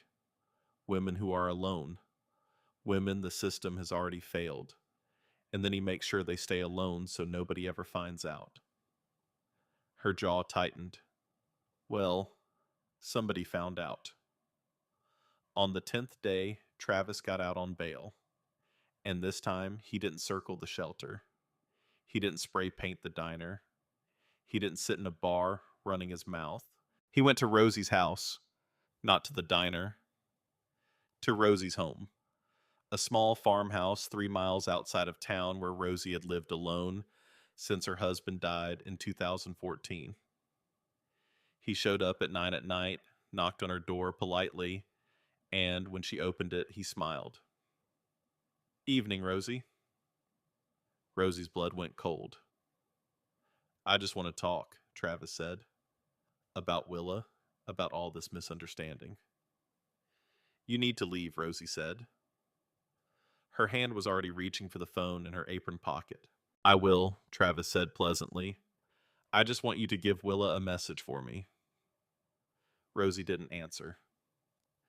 Tell her I miss her, Travis said. Tell her the apartment is empty without her. Tell her I've been thinking about all the mistakes I've made and I want to make things right. His smile didn't change. And tell her that if she doesn't drop this restraining order and come home by Friday, I'm going to make sure everyone she cares about understands what it feels like to lose something they love. He turned and walked back to his truck and drove away. Rosie called Grim before she called the police. Her voice was steady, but her hands were shaking so badly she could barely hold the phone. He's not making threats, Rosie said. He's making promises. And I believe him. Grim believed him too. He'd seen the progression. The texts, the stalking, the vandalism, the threats in bars, the visit to Rosie's home. Each step a little bolder. Each step a little more unhinged. Travis was testing boundaries, pushing limits, building towards something that Grim could feel coming, the way you feel thunder before you hear it. He called every Iron Saints chapter within 300 miles. Get here, he said. All of you. Now. Over the next 48 hours, bikers poured into Black Hollow from across the Mountain West.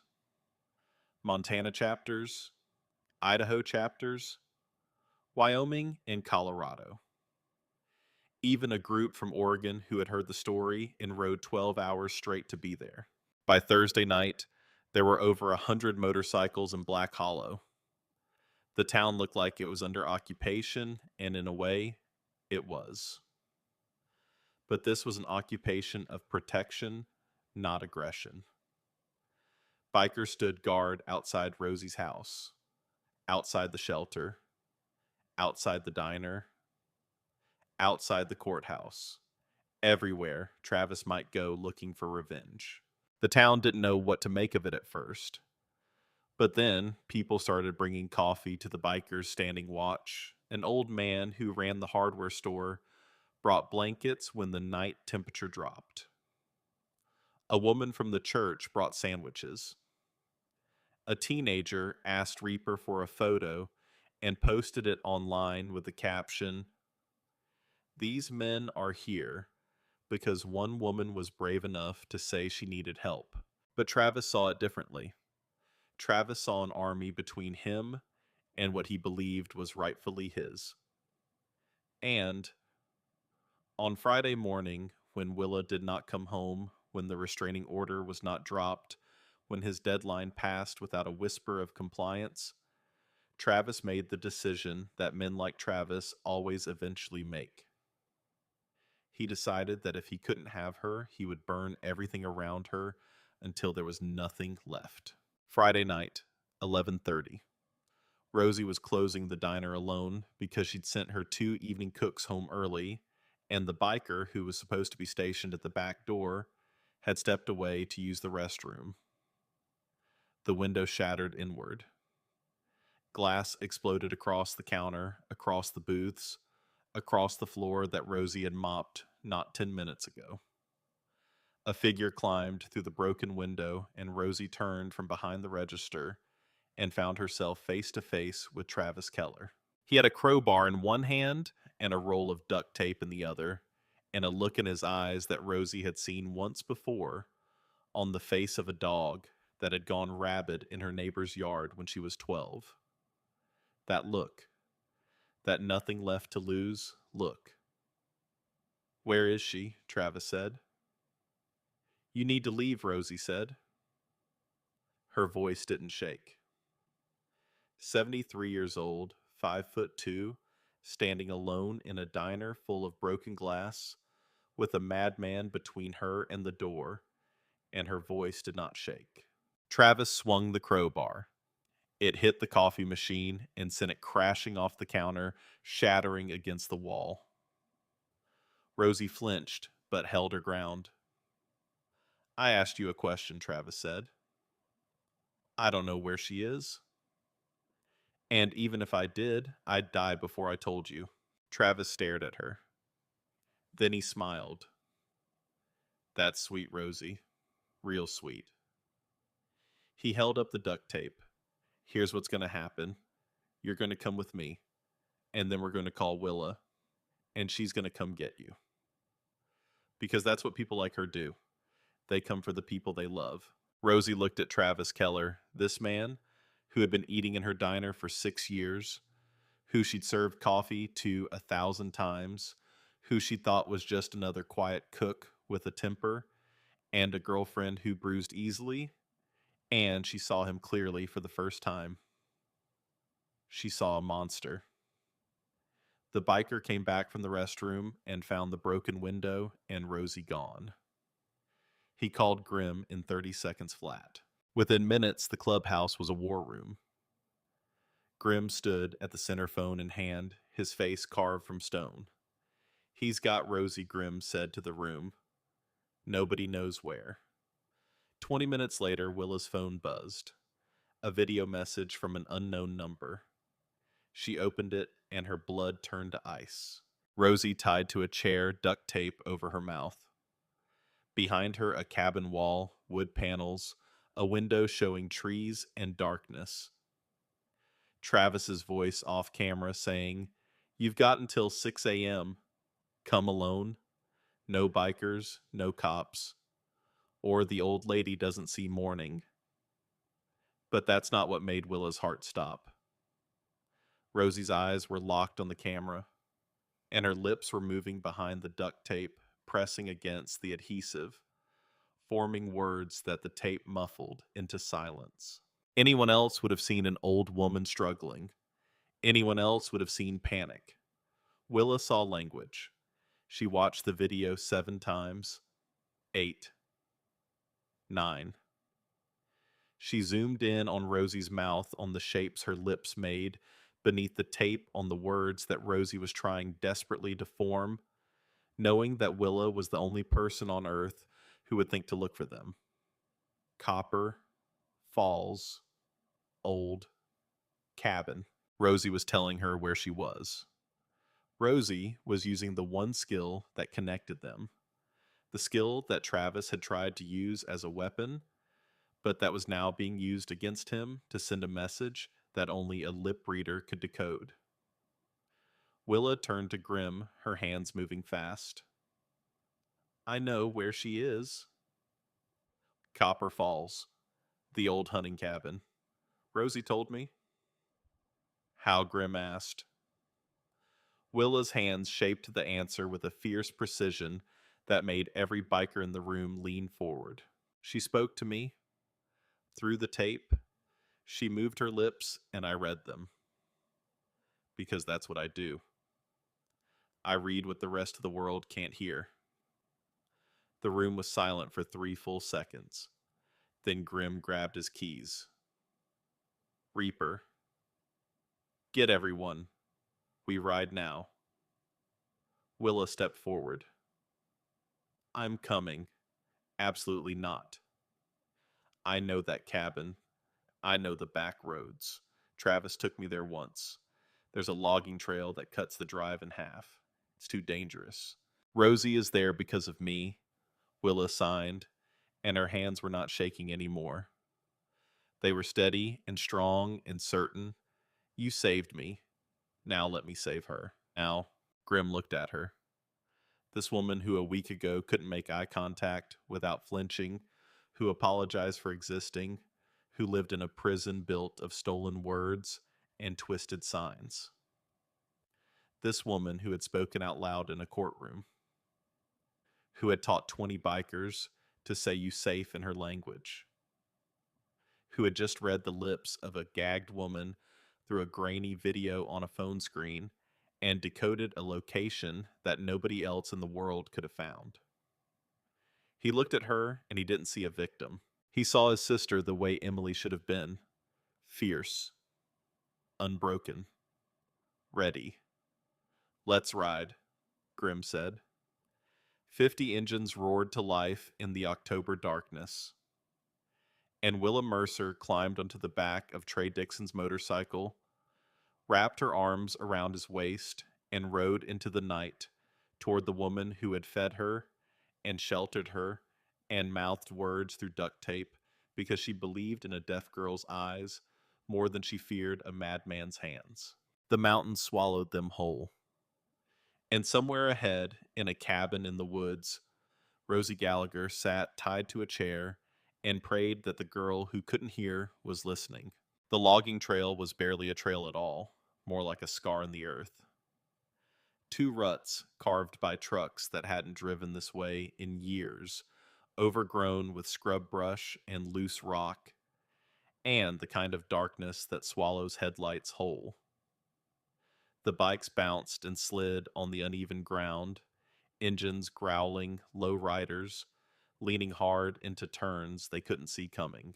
Willa held on to Trey's waist and felt the vibration of the motorcycle through her entire body. She couldn't hear the engines, couldn't hear the wind, couldn't hear the branches scraping against the bikes as they pushed through the overgrowth. But she could feel all of it, every bump, every shift in balance, every surge of acceleration, and she held on tighter. 12 minutes. That's what she told Grim. 12 minutes on the logging trail instead of 40 on the main road. She knew because Travis had brought her here once early in the relationship, back when he still pretended to be someone worth loving.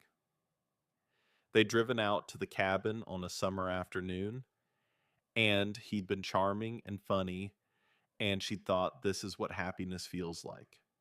She didn't know yet that he was already mapping escape routes, already calculating how far from town he could take her before anyone would notice she was gone. The cabin came into view through the trees like a wound in the landscape. Small wooden half rotted, the kind of structure that had been built 50 years ago for hunters who didn't care about comfort and had been slowly surrendering to the forest ever since. One window faced east, one faced south. The door was on the north side, and there was no back exit. But there was smoke, thin gray smoke curling up from under the door, illuminated by the faint glow of light from inside. Not a fire yet. Something smoldering. Something waiting to become a fire. Grim held up his fist, and the convoy stopped. Engines cut. Silence. Real silence. The kind Willa lived in every day. The kind that the hearing world never truly experiences, because there's always something: a bird, a breeze, the hum of electricity in the walls. But out here in the Montana wilderness at 3 in the morning, the silence was total. And for once, Willa wasn't the only one standing in it. Grim signed to her in the moonlight, his movements careful. What do you see? Willa studied the cabin. One light inside. South window. The smoke is coming from under the door. She paused. He started something burning. If we wait too long, the whole cabin goes. Grim turned to Reaper and spoke in a whisper that Willa couldn't hear, but didn't need to.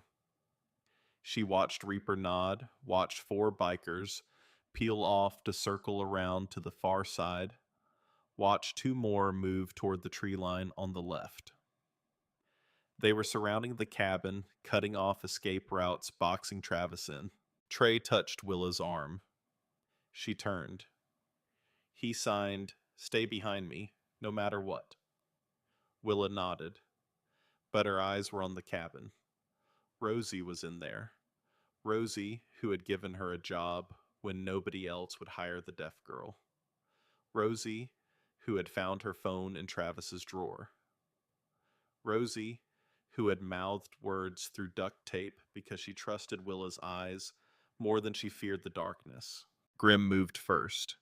He crossed the clearing in long strides, crowbar in hand, heading straight for the door. Reaper flanked him on the right. 2 bikers covered the windows. The rest formed a perimeter that nothing was getting through. The door was locked. Grim didn't knock. He jammed the crowbar into the frame and pulled. The wood splintered. The door burst inward. Smoke rolled out like a living thing, gray and thick and choking. Inside the cabin was chaos. A pile of rags and newspapers had been set smoldering in the corner, not fully lit yet, but close. The smoke filled the small space, making it almost impossible to see. And in the far corner, tied to a wooden chair with duct tape over her mouth, was Rosie. She was conscious, coughing violently. Her eyes were streaming from the smoke, but she was alive. When she saw Grim burst through the door, she made a sound behind the tape that might have been a sob or might have been a prayer. Grim was at her side in 3 steps. He pulled the tape from her mouth as gently as speed would allow. Rosie gasped, coughing, sucking in air that was more smoke than oxygen. "He's gone!" Rosie choked out. "Left 20 minutes ago. Said he was going to find Willa. Said if she didn't come to him, he'd go to her." Grim's blood went cold. He lifted Rosie in his arms and carried her out of the cabin into the clean night air.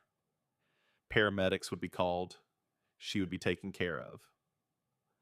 But right now, right this second, every instinct in Grim's body was screaming one word: Willa. He turned toward where he'd left her, the edge of the clearing, behind Trey. Safe. But Willa wasn't behind Trey.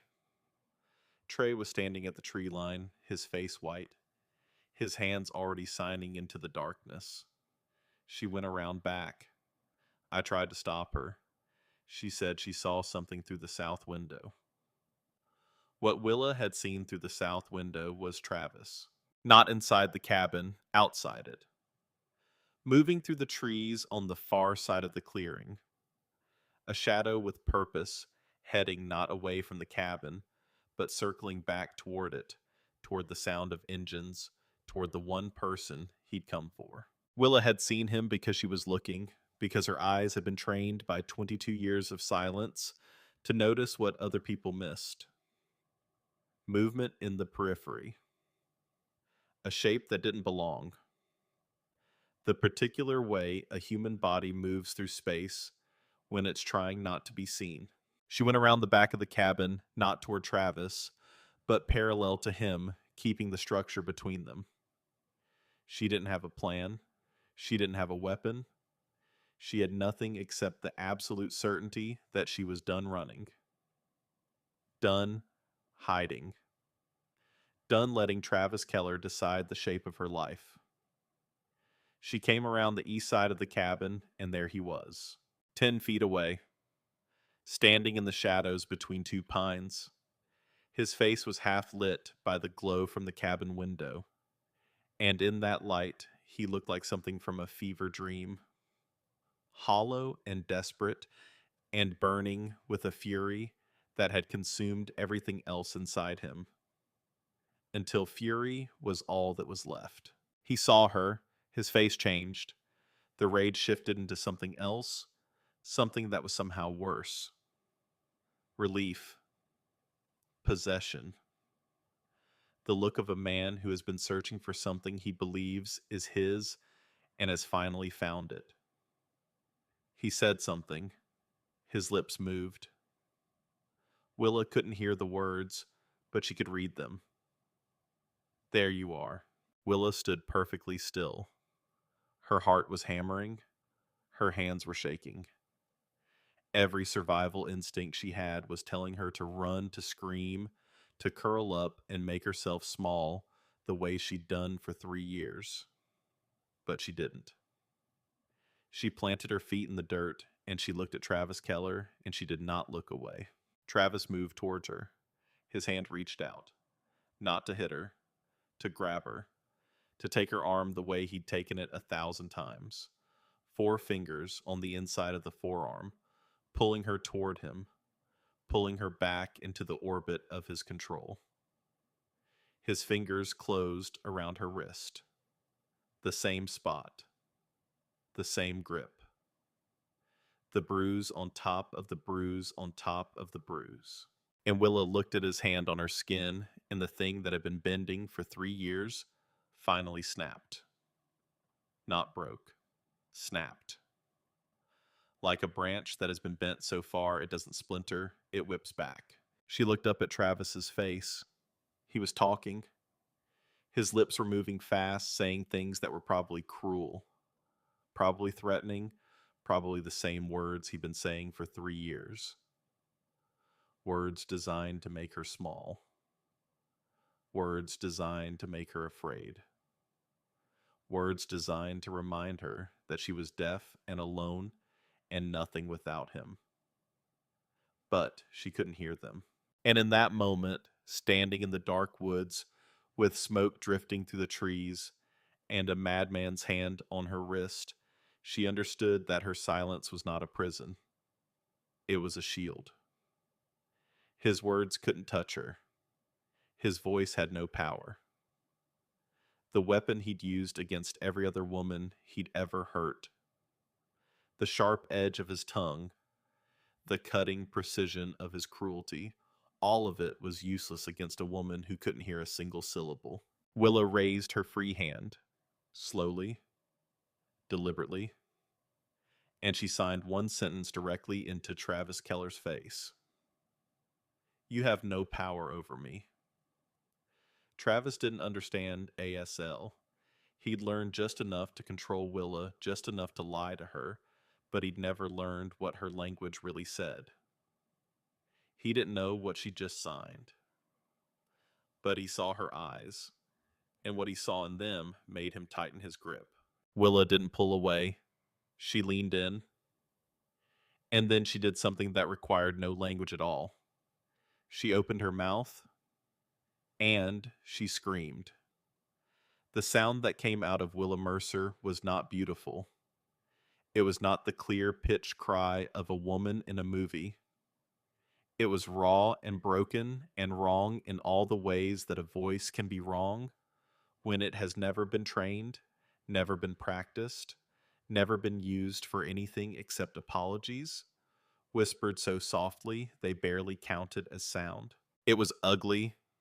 It was primal. It tore itself out of her chest like something that had been caged for 22 years and was finally violently free. And it was loud. Loud enough to echo off the mountain, loud enough to cut through the smoke and the darkness and the trees, loud enough that Grim 50 yards away, searching the tree line with Reaper, heard it and knew exactly what it meant and started running. Travis recoiled. The sound startled him the way it startles you when something you thought was inanimate suddenly moves. He'd spent 3 years in a silent world with Willa, a world where she never raised her voice because she didn't have one, and the sudden eruption of sound from her throat was like a crack in reality. His grip loosened. Just for a second.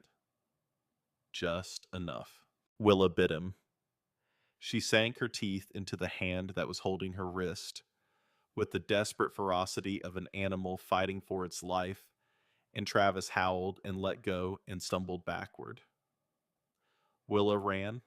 She ran toward the light, toward the sound of boots crashing through the underbrush, toward Grim and Reaper and Trey, and every biker who was already converging on the east side of the cabin. Travis recovered fast. He was bigger, stronger, faster. He lunged after her, closing the gap in 3 strides, his hand reaching for her shoulder. And then headlights exploded through the trees. A truck. A silver pickup engine, roaring tires, chewing through the underbrush, crashing into the clearing like a battering ram. It skidded to a stop between Travis and Willa Driver's door, already swinging open, and Nicole Briggs stepped out. She'd followed the convoy. Nobody had told her to come. Nobody had invited her. She'd been at the clubhouse when the call came in, and she'd walked to her truck and started driving, and hadn't stopped until she was here in the woods, standing between Travis Keller and the latest woman he tried to destroy. Travis froze. He stared at Nicole, his ex-wife, the first woman he'd broken, the one who got away. Nicole, he said, and there was something in his voice that was almost pathetic. Almost. Like a man caught doing something terrible who still thinks he can talk his way out of it. Nicole didn't say a word at first. She pulled out her phone, already dialing, already connected to 911, already reciting coordinates she'd been tracking on the GPS since she left the clubhouse.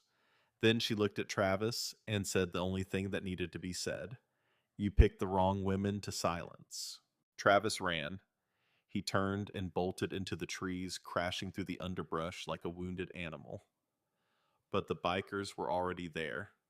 They'd circled the clearing while Nicole blocked his path, and when Travis burst through the tree line on the north side, he ran straight into Reaper and 4 Iron Saints, who were standing in a line that looked like a wall made of leather and bad intentions.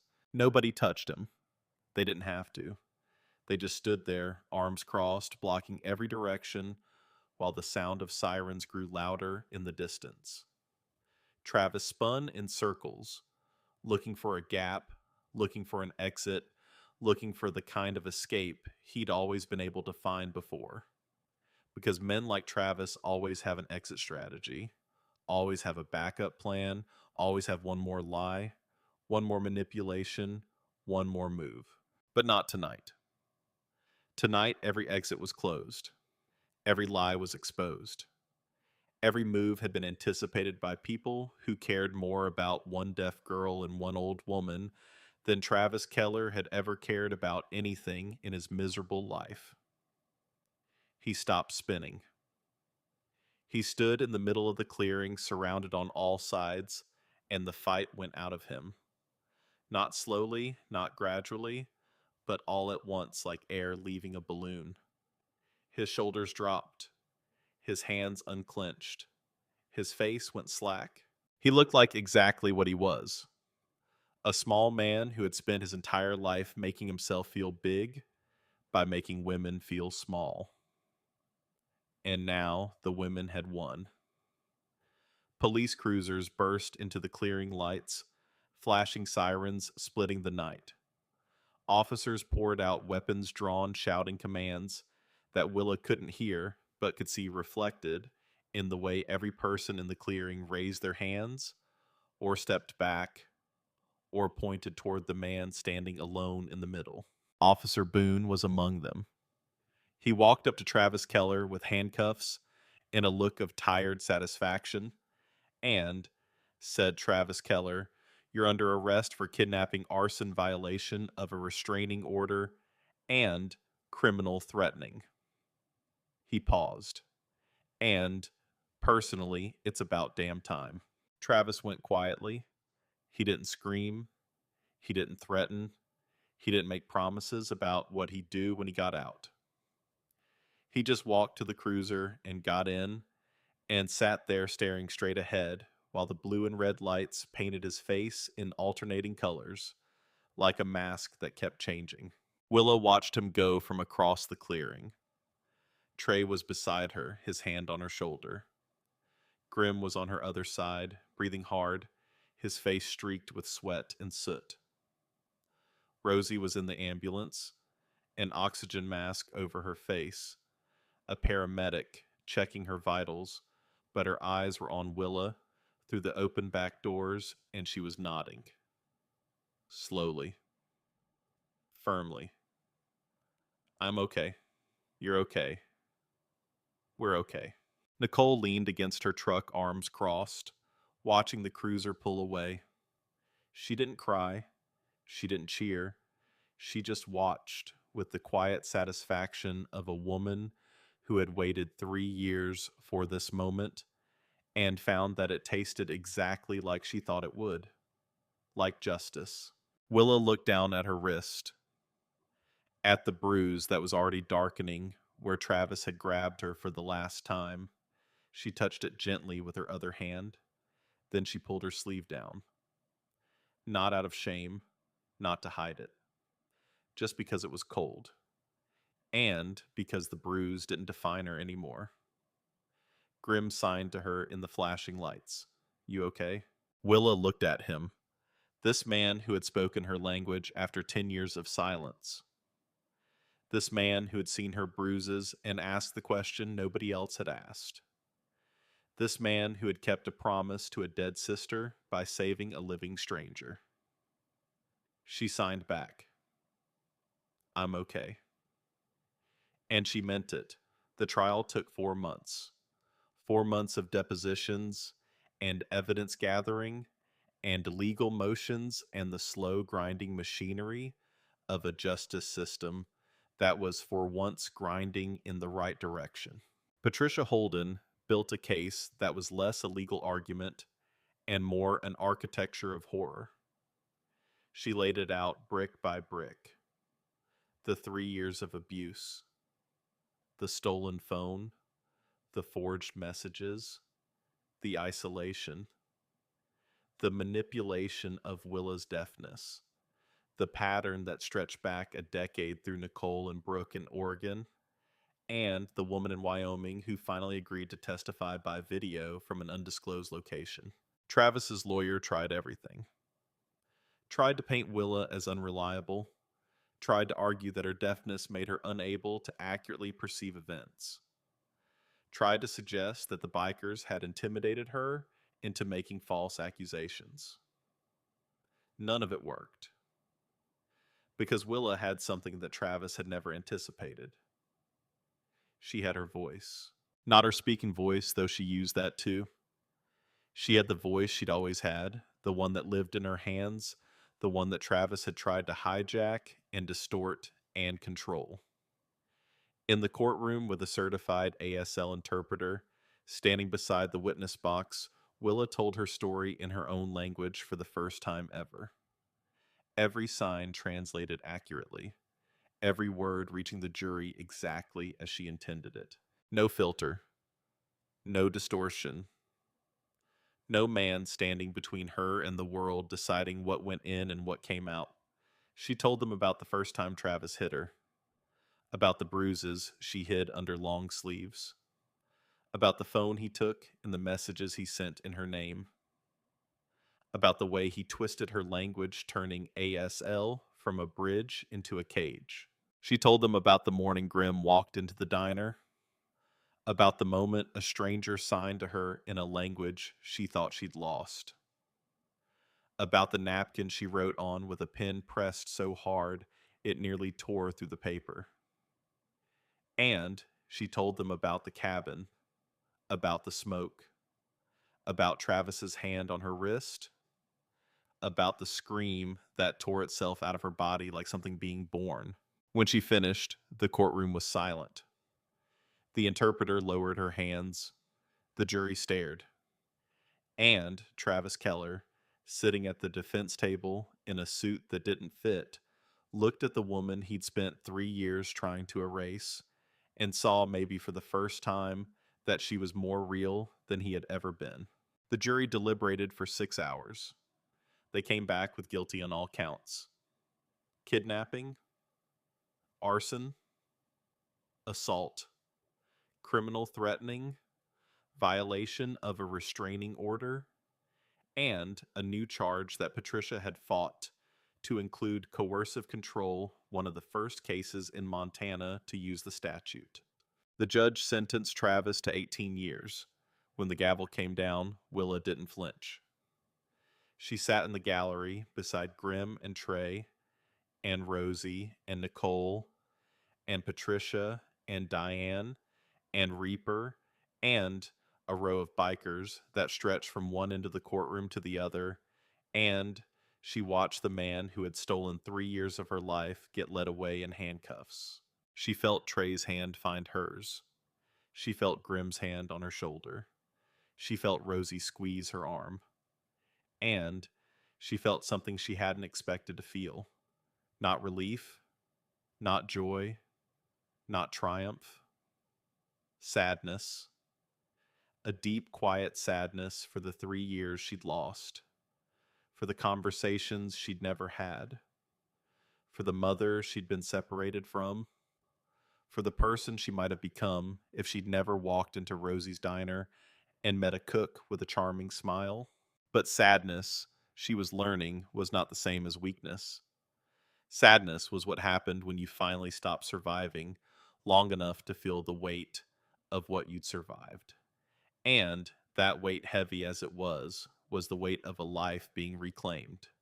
If you or someone you know is experiencing domestic violence, free and confidential support is available 24 hours a day. You are not alone. The months that followed were not easy. Nothing worth building ever is. Willa had panic attacks.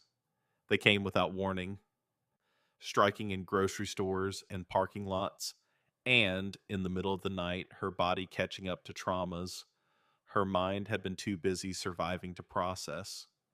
She started seeing Margaret Weaver, the crisis counselor, twice a week.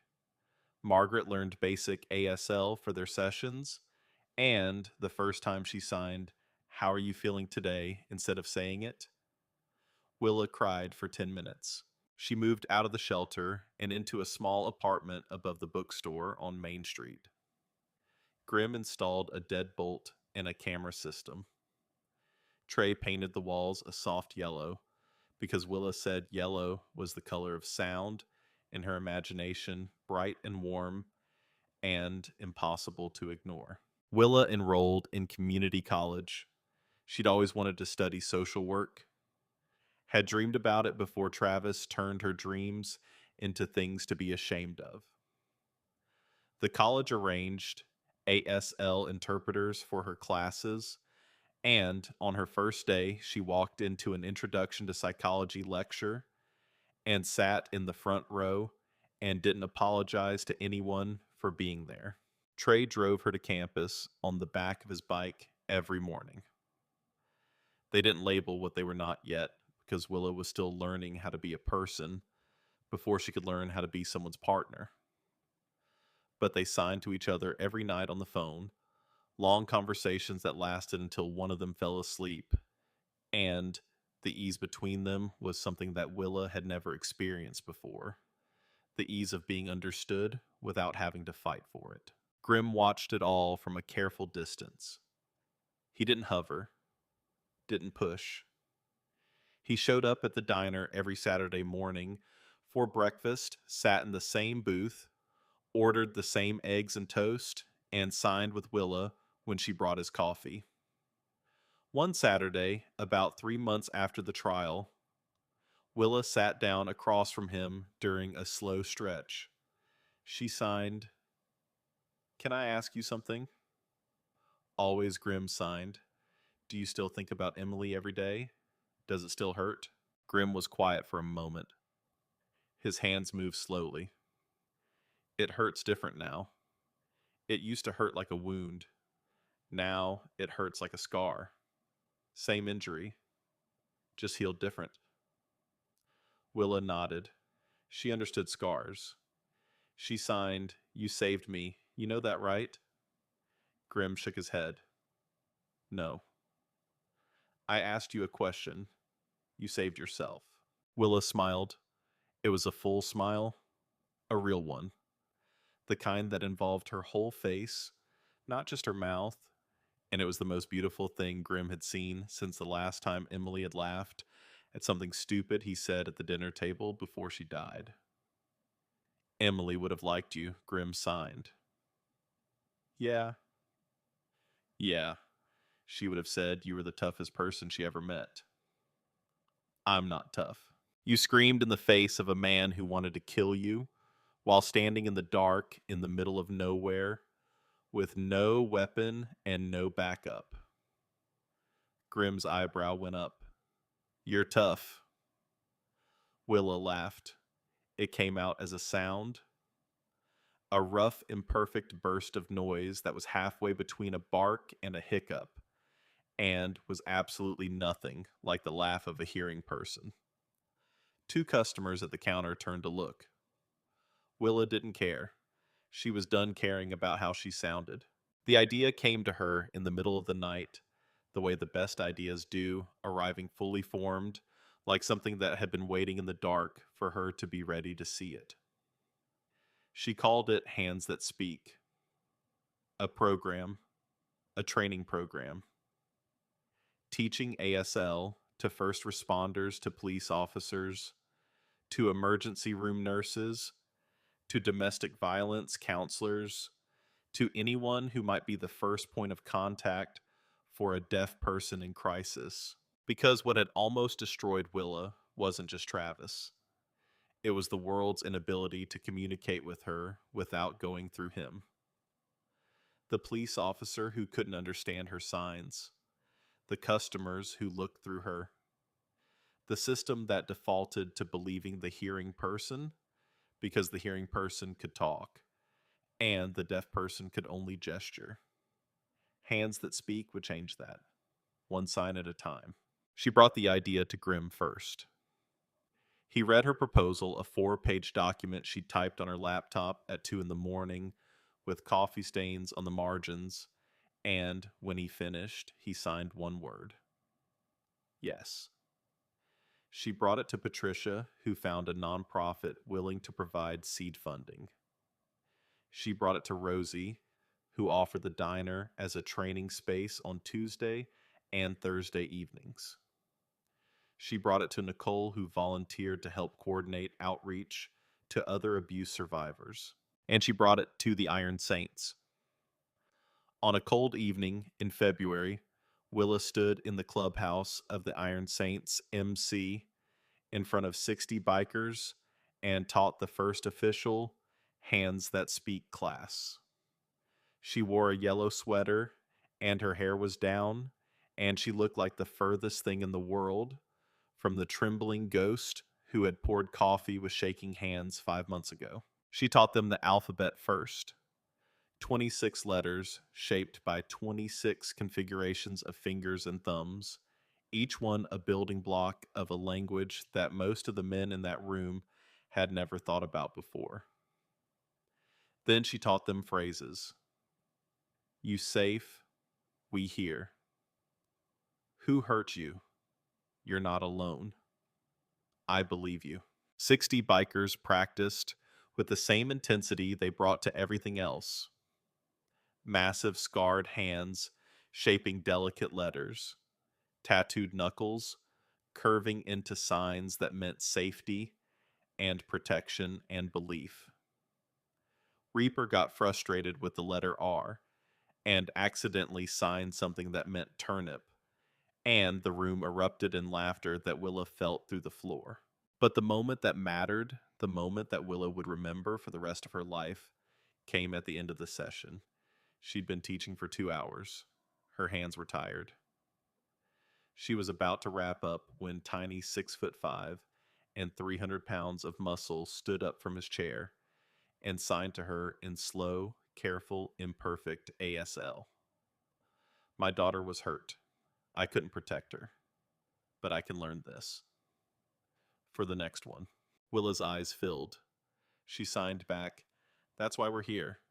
For the next one. 60 bikers signed it back to her. Not perfectly, not fluently, but with the kind of sincerity that doesn't need perfect form to make its point. For the next one.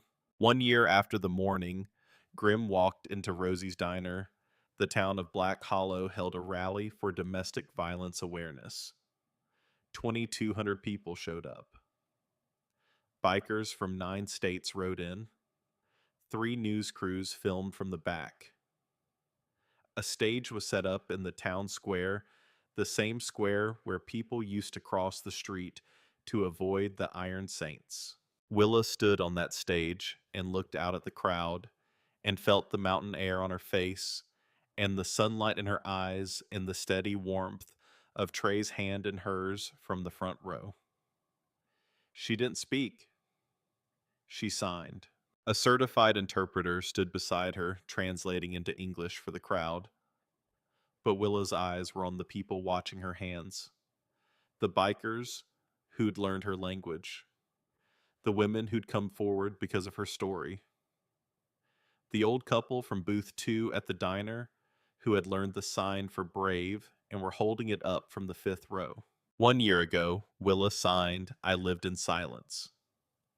Not the silence of my world, which I was born into and which I love, but the silence of being erased, of having my words stolen. A man decided that my silence meant I had no voice. He made himself the only door between me and the world, and then he locked it from both sides.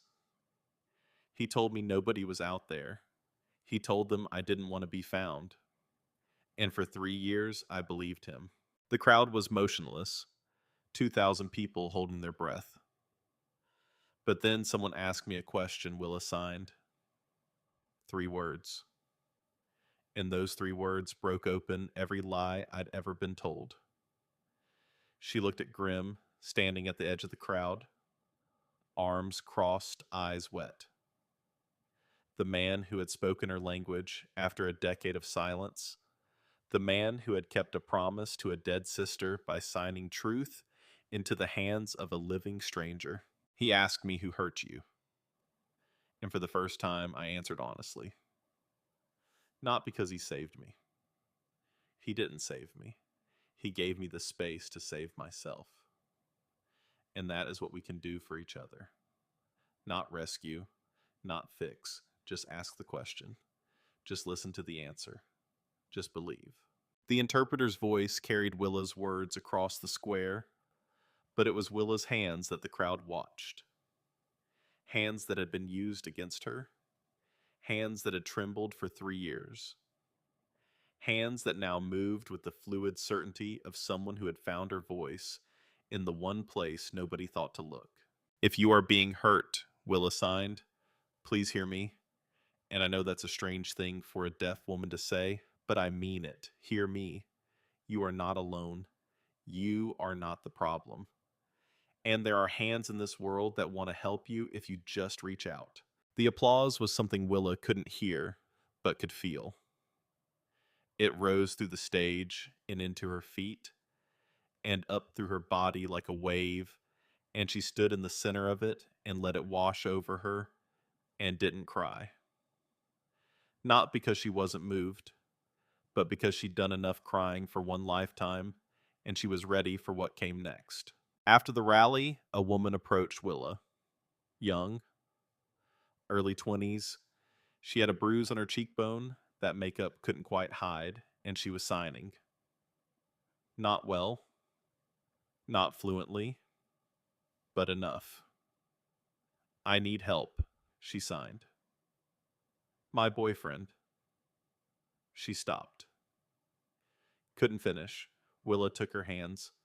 She held them gently the way Grim had held hers that first day on the diner floor, and she signed, I know. I've been where you are, and you are going to be okay. She introduced the woman to Patricia, to Nicole, to the network of people and bikers and lawyers and counselors who had grown from one question in a diner into something that stretched across the state.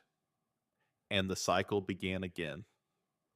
One woman's hands reaching for another, one story giving courage to the next. One moment of someone finally signing the truth, creating a ripple that would travel farther than sound ever could. That evening, Willa sat on the roof of her apartment with Trey beside her, watching the sun go down behind the mountains. The sky was pink and gold, and the kind of blue that only exists in Montana in October, and the town below was quiet in the way that small towns are quiet at the end of a long day, not empty, just resting. Trey signed, You were amazing today. Willa leaned her head on his shoulder. We were amazing, all of us. Your mom cried. My mom always cries. She's proud of you. Willa smiled. I know. They sat in comfortable silence, the kind of silence that isn't absence, but presence. Two people who didn't need sound to fill the space between them because the space between them was already full. Then Trey signed, My mom wants to meet you. Willa looked at him. Really? She said anyone who can teach 60 bikers sign language can handle Sunday dinner with her. Willa laughed. That rough, imperfect, beautiful sound that was hers and hers alone. Tell her I'd love to. Willa signed. Below them, Black Hollow settled into evening. Rosie's diner was still open, new windows gleaming the neon sign, finally fixed, all 6 letters, burning bright against the coming dark. Inside the walls were covered with flyers for Hands That Speak. A poster by the register listed the ASL signs for Help Safe Believe and a phone number for the domestic violence hotline. Once a month, the Iron Saints filled every booth for a free community breakfast where survivors could come and eat and talk and know they weren't alone. Grim still showed up every Saturday. Same booth, same order, same quiet presence. He'd started teaching ASL classes at the Veterans Center on weekends, something he'd never told anyone about until Willa found out and showed up to help. He signed better now than he ever had. Better even than when Emily was alive, because the language had stopped being a ghost and become a gift again. Nicole Briggs became the outreach coordinator for Hands That Speak, traveling to police departments and hospitals across Montana to teach first responders how to communicate with deaf victims. She carried a folder with her everywhere she went, the same folder she'd brought to the clubhouse that first day, full of evidence and photographs and the recordings of a man who thought he was untouchable, and who she never let anyone forget what Travis had done. And she never let anyone forget that the women he tried to silence were the ones who brought him down.